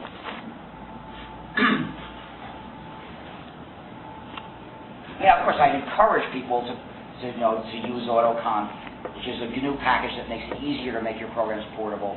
I encourage them to do that, or when somebody else fixes the bug, and that it didn't compile on that version of the system, sends it to you, you should put it in. People want to help, but I don't see that as an ethical issue. Two comments. Your response to them. One is, recently we were talking about, I read the transcript, and someone asked you about patents, and you said patents are a totally different issue. I have no comments on that. Right. I actually have a lot to say about patents, but it takes an hour. Okay. But I want to say this, it seems to me that there is an issue. I mean, there's a reason that companies call both patents and copyright intellectual property and try to create this concept, which is that they want to use the power of the state to create a coercive monopoly for themselves. And so what's common about these things is not that they involve the same issues, but that the motivation is not really the public service issues, but the motivation of companies to use the power of the state to get a monopoly for their private interests. I understand, but I want to respond because there's not too much time, so I'd like to respond to that. You're right that that's what they want, but there's another reason why they want to use the term intellectual property. It's that they don't want to encourage people to think carefully about copyright issues or patent issues, because copyright law and patent law are totally different, and the effects of software copyright and software patents are totally different. Software patents are a restriction on programmers, prohibiting them from writing certain kinds of programs, whereas copyright doesn't do that. With copyright, at least if you wrote it yourself, you're allowed to distribute it. So it's tremendously important to separate these issues. They have a little bit in common at a very low level, and everything else is different. So please, just to encourage clear thinking, discuss copyright or discuss patents, but don't discuss intellectual property. I don't have an opinion on intellectual property. I have opinions on copyrights and patents and software. Only one. Sorry, there's none. You mentioned at the beginning that functional language, like recipes or computer program, cross a little bit different than other kinds of language, creative language. This is also causing a problem, for example, in the DVD case. Right. The issues are partly similar but partly different for things that are not functional in nature. Part of the issue transfers, but not all of it. Unfortunately, that's another hour speech. I don't have time to go into it. But I would say that all functional works ought to be free in the same sense as software. Textbooks, manuals, dictionaries, and so on, and recipes. Just wondering how the music and online music fits into this, because there are some similarities and differences. Right. Threaded all through. I'd say that the minimum freedom that we should have for any kind of published information is the freedom to non-commercially redistribute it verbatim. For functional works, we need the freedom to commercially publish a modified version, because that's tremendously useful to society. For non-functional works, things that are to entertain or to be aesthetic or to state a certain person's views, perhaps they shouldn't be modified, and perhaps that means that it's okay to have copyright covering all commercial distribution of them. Please remember that according to the U.S. Constitution, the purpose of copyright is to benefit the public. It is to modify the behavior of certain private parties so that they will publish more books. And the benefit of this is that society gets to discuss issues and learn, and we have literature, we have scientific works. The purpose is to encourage that. Copyrights do not exist for the sake of authors, let alone for the sake of publishers. They exist for the sake of readers and all those who benefit from the communication of information that happens when people write and others read. And that goal I agree with. But in the age of the computer networks, the method is no longer tenable, because it now requires draconian laws that invade everybody's privacy and terrorize everyone. Years in prison for sharing with your neighbor. It wasn't like that in the age of the printing press. Then copyright was an industrial regulation. It restricted publishers. Now it's a restriction imposed by the publishers on the public. So the power relationship is turned around 180 degrees, even if it's the same law. it seems you have the same thing with like making music mixes, taking a track. Right, that is an interesting. And you need some degree, Yes. of cooperation. It is, and I think that probably requires some kind of fair use concept. Certainly, making a few seconds of sample and using that in making some musical work, obviously that should be fair use. Even the standard idea of fair use includes that. If you think about it, whether courts agree, I'm not sure, but they should.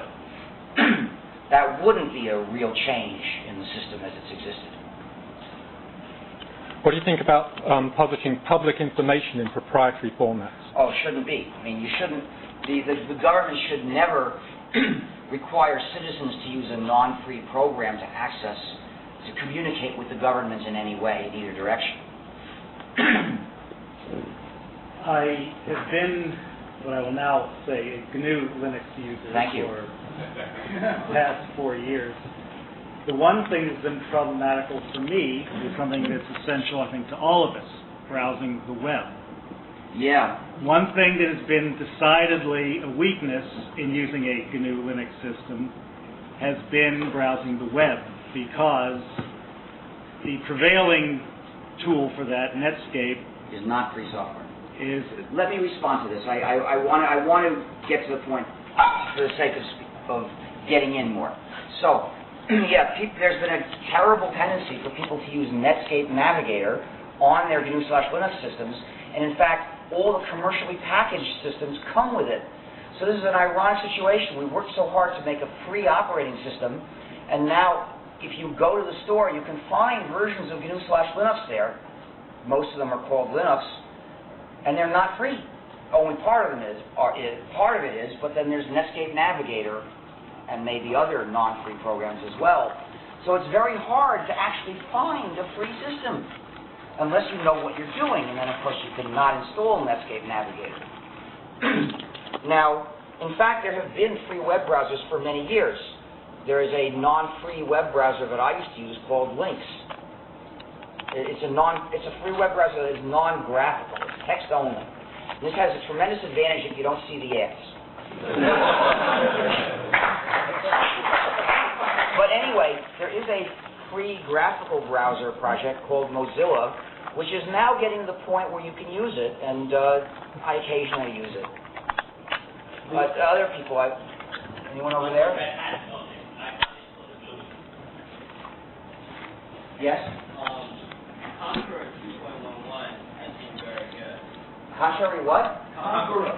Okay, yeah, so it's another free graphical browser. So we're finally solving that problem, I guess. You talked earlier about the philosophical and ethical division between free software and open source. Do you feel that those are irreconcilable? Of freedom and upright and ethics, or whether you just say, well, I hope that you companies will decide it's more profitable to let us be allowed to do these things. But as I said, in a lot of practical work, it doesn't really matter what a person's politics are. When a person offers to help the GNU project, we don't say you have to agree with our politics. We say that in a GNU package, you've got to call the system GNU/Linux, and you've got to call it free software. What you say when you're not speaking to the GNU project, that's up to you. Like the company IBM, they started a campaign on government agencies to sell their mainframe virtual machines that they will use the Linux as their selling point. Say Linux. Yeah, of course, it's really the GNU/Linux system. They're not He doesn't know anything of GNU, and I have to tell who? The top salesperson. Oh, yeah. The problem is that they've already they've decided what they want to say for reasons of their advantage. And the issue of what is a more accurate or fair or correct way to describe it is not the primary issue that matters to a company like that. Now, some small companies, there will be a boss, and if the boss is inclined to think about things like that, he might make a decision that way. Not a giant corporation, though. it's a shame, you know. There's another more substantive issue about what IBM is doing. They're saying that they're putting $1 billion into, quote, Linux, unquote. But perhaps I should say, quote, into, unquote, because some of that money is paying people to develop free software. And that really is a contribution to our community. But other parts is paying people to write proprietary software or port proprietary software to run on top of gnu+linux, and that is not a contribution to our community. But IBM is lumping all of that together into this billion, and some of it might be advertising, which in some way, partly is a contribution, even if it's partly wrong. So it's a complicated situation. Some of what they're doing is contribution, and some is not, and some sort of is somewhat, but not exactly. And you can't just lump it all together and think, wow, we $1 billion from IBM. That's oversimplification. Can you talk a little bit more about the things that went into the general public license? Well, here's the, I'm sorry, I'm answering his question now. Well, that's fine. You can answer it next. I'm sorry, no. Do you want to reserve some time for the press conference, or do you want to continue? Who is here for the press conference? Not a lot of press. Oh, 3. Okay. Can you afford if I go on answering everybody's questions for another 10 minutes or so? Okay. So I will go on answering everybody's questions. So, the thinking that went into the GNU GPL. Part of it was I wanted to protect the freedom of the community against the phenomenon I described with X Windows, which has happened with other free programs as well. In fact, when I was thinking about this issue, X Windows was not yet released, but I had seen this problem happen in other free programs, for instance, Tech. And I wanted to make sure that the users would all have freedom. Otherwise, I realized I might write a program and maybe a lot of people would use the program, but they wouldn't have freedom. And what's the point of that? But the other issue I was thinking about was I wanted to give the community a feeling that it was not a doormat. A feeling that it was not prey to any parasite who would wander along. If you don't use copyleft, you're essentially saying, take my code, do what you want, I don't say no. So anybody can come along and say, I want to make a non-free version of this, I'll just take it.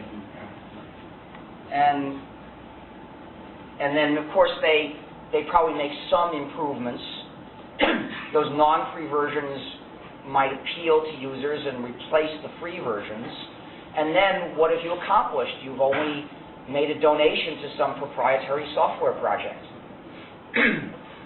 And when people see that that's happening, when people see other people take what I do and they don't ever give back, it can be demoralizing. And this is not just speculation, I had seen that happen.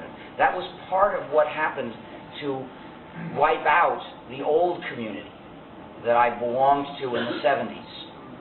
Some people started becoming uncooperative, and we assumed that they were profiting thereby. They certainly acted as if they thought they were profiting. And we realized that they could just take our cooperation and not give back, and there was nothing we could do about it. It was very discouraging. We even had a discussion, those of us who didn't like the trend, and we couldn't come up with any idea for how we could stop it. So the GPL is designed to stop that. It says, yes, you're welcome to join the community and use this code. You can use it to do all sorts of jobs. But if you release a modified version, you've got to release that to our community, as part of our community, as part of the free world. So In fact, there are still many ways that people can get the benefit of our work and not contribute. Like, you don't have to write any software. Lots of people use gnu+linux and don't write any software. There's no requirement you've got to do anything for us. But if you do a certain kind of thing, you've got to contribute it. So what that means is that our community is not a doormat. And I think that helped give people the strength to feel, yes, we won't just be trampled underfoot by everybody. We'll stand up to this. Now you said it. My question was considering free but non-copyrighted software. Since anybody can pick it up and make it proprietary, is it not possible for somebody to pick it up, make some changes, and release the whole thing change of the GPL? Yes, it is possible. And that would then make all free copies in GPL. From that branch. Here's why we don't do that. Here's why we don't generally do that. Let me explain. Suppose we could, if we wanted to, take X Windows and make a GPL-covered copy and make changes in that. But there's a much larger group of people working on improving X Windows and not GPLing it. So if we did that, we'd be forking from them. And that's not very nice treatment of them. And they are a part of our community, contributing to our community. Let me finish. I have more to say about the answer to your question. Second, it would backfire against us because they're doing a lot more work on X than we would be. So our version would be inferior to theirs, and people wouldn't use it, which means why go to the trouble at all? So when a person has written some improvement to X Windows, what I say that person should do is cooperate with the X development team. Send it to them and let them use it their way. Because they are developing a very important piece of free software. It's good for us to cooperate with them. Except taking X in particular, about 2 years ago, maybe a year after, you recall exactly when, the X consortium absorbed into the non-free open... Right. Open... well, actually, it wasn't open source. It wasn't open source either. They may have said it was. I can't remember if they said that or not, but it wasn't. It was restricted. You couldn't commercially distribute, I think, or you couldn't commercially distribute a modified version or something like that. There was a restriction that's considered unacceptable by both the free software movement and the open source movement. And yes, that's what using a non-copyleft license leaves you open to. In fact, the X consortium, they had a very rigid policy. They say, if your program is copylefted even a little bit, we won't distribute it at all. We won't put it in our distribution. So a lot of people were pressured in this way into not copylefting. And the result was that all of their software was wide open later on, when the same people who had pressured them, pressured him, say, to be all permissive, then the X people said, all right, now we can put on restrictions. Which wasn't very ethical of them. But given the situation, would we really want to scrape up the resources to maintain an alternate GPL-covered version of X? I mean, it wouldn't make any sense to do that. There's so many other things we need to do. Let's do them instead. We can cooperate with the X developers. Do you have a new trademark? And is it practical to include it as part of the new public license? To trademark everything, including the part. Well, we are actually we are actually applying for trademark registration on GNU, but it wouldn't really have anything to do with that. It's a long story. It's a long story to explain why. So I'd rather. Practical trademark, produce the trademark anagram or a trademark character or whatever, and then put it in as part of the GNU public license. No, no, I don't think so. Basically, the licenses cover individual programs, and when a given program is part of the GNU project, nobody lies about that. The name of the system as a whole is a different issue. This is a side issue; it's not worth discussing more.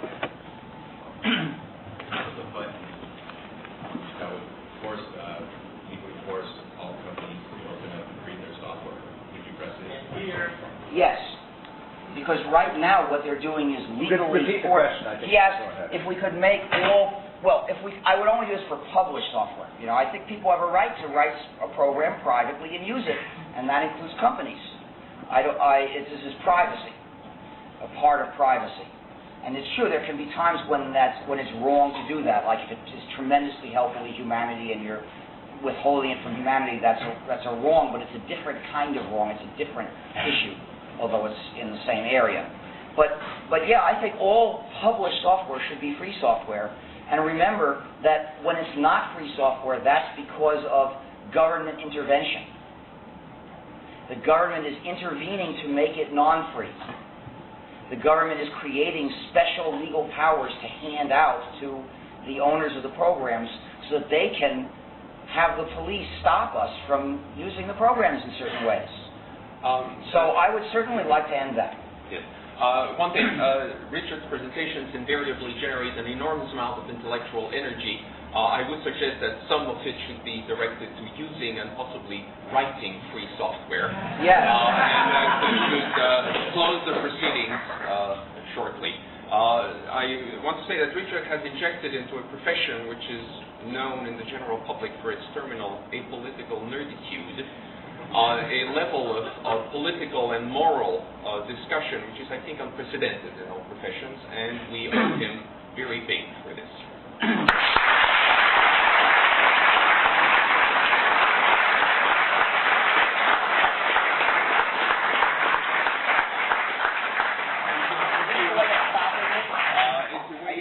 You just shut off everybody? No, it's a way of making a break. Do you want to meet with people afterwards? What is your schedule? Well, we're supposed to be a press conference. Basically, but the journalists here are willing to wait a little while for questions. But as soon as it's over, then wants to stay. This is perfectly fine. I just wanted to make a break because a number of people want to leave, and others might. You are free to leave at any time. You know. Yes. I'm not holding you prisoner here. I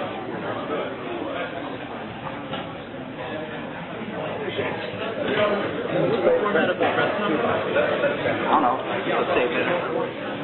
What I wanted to ask, actually, last week I downloaded That's not free software. I know. Okay. So don't use it. Delete it. It is, the catch is, it is flawless. I don't care. Are you willing to make any sacrifices for your freedom? That's now you've put Wait, the don't question. everybody leave before I've made 3 important announcements. One thing, our website, www.gnu.org.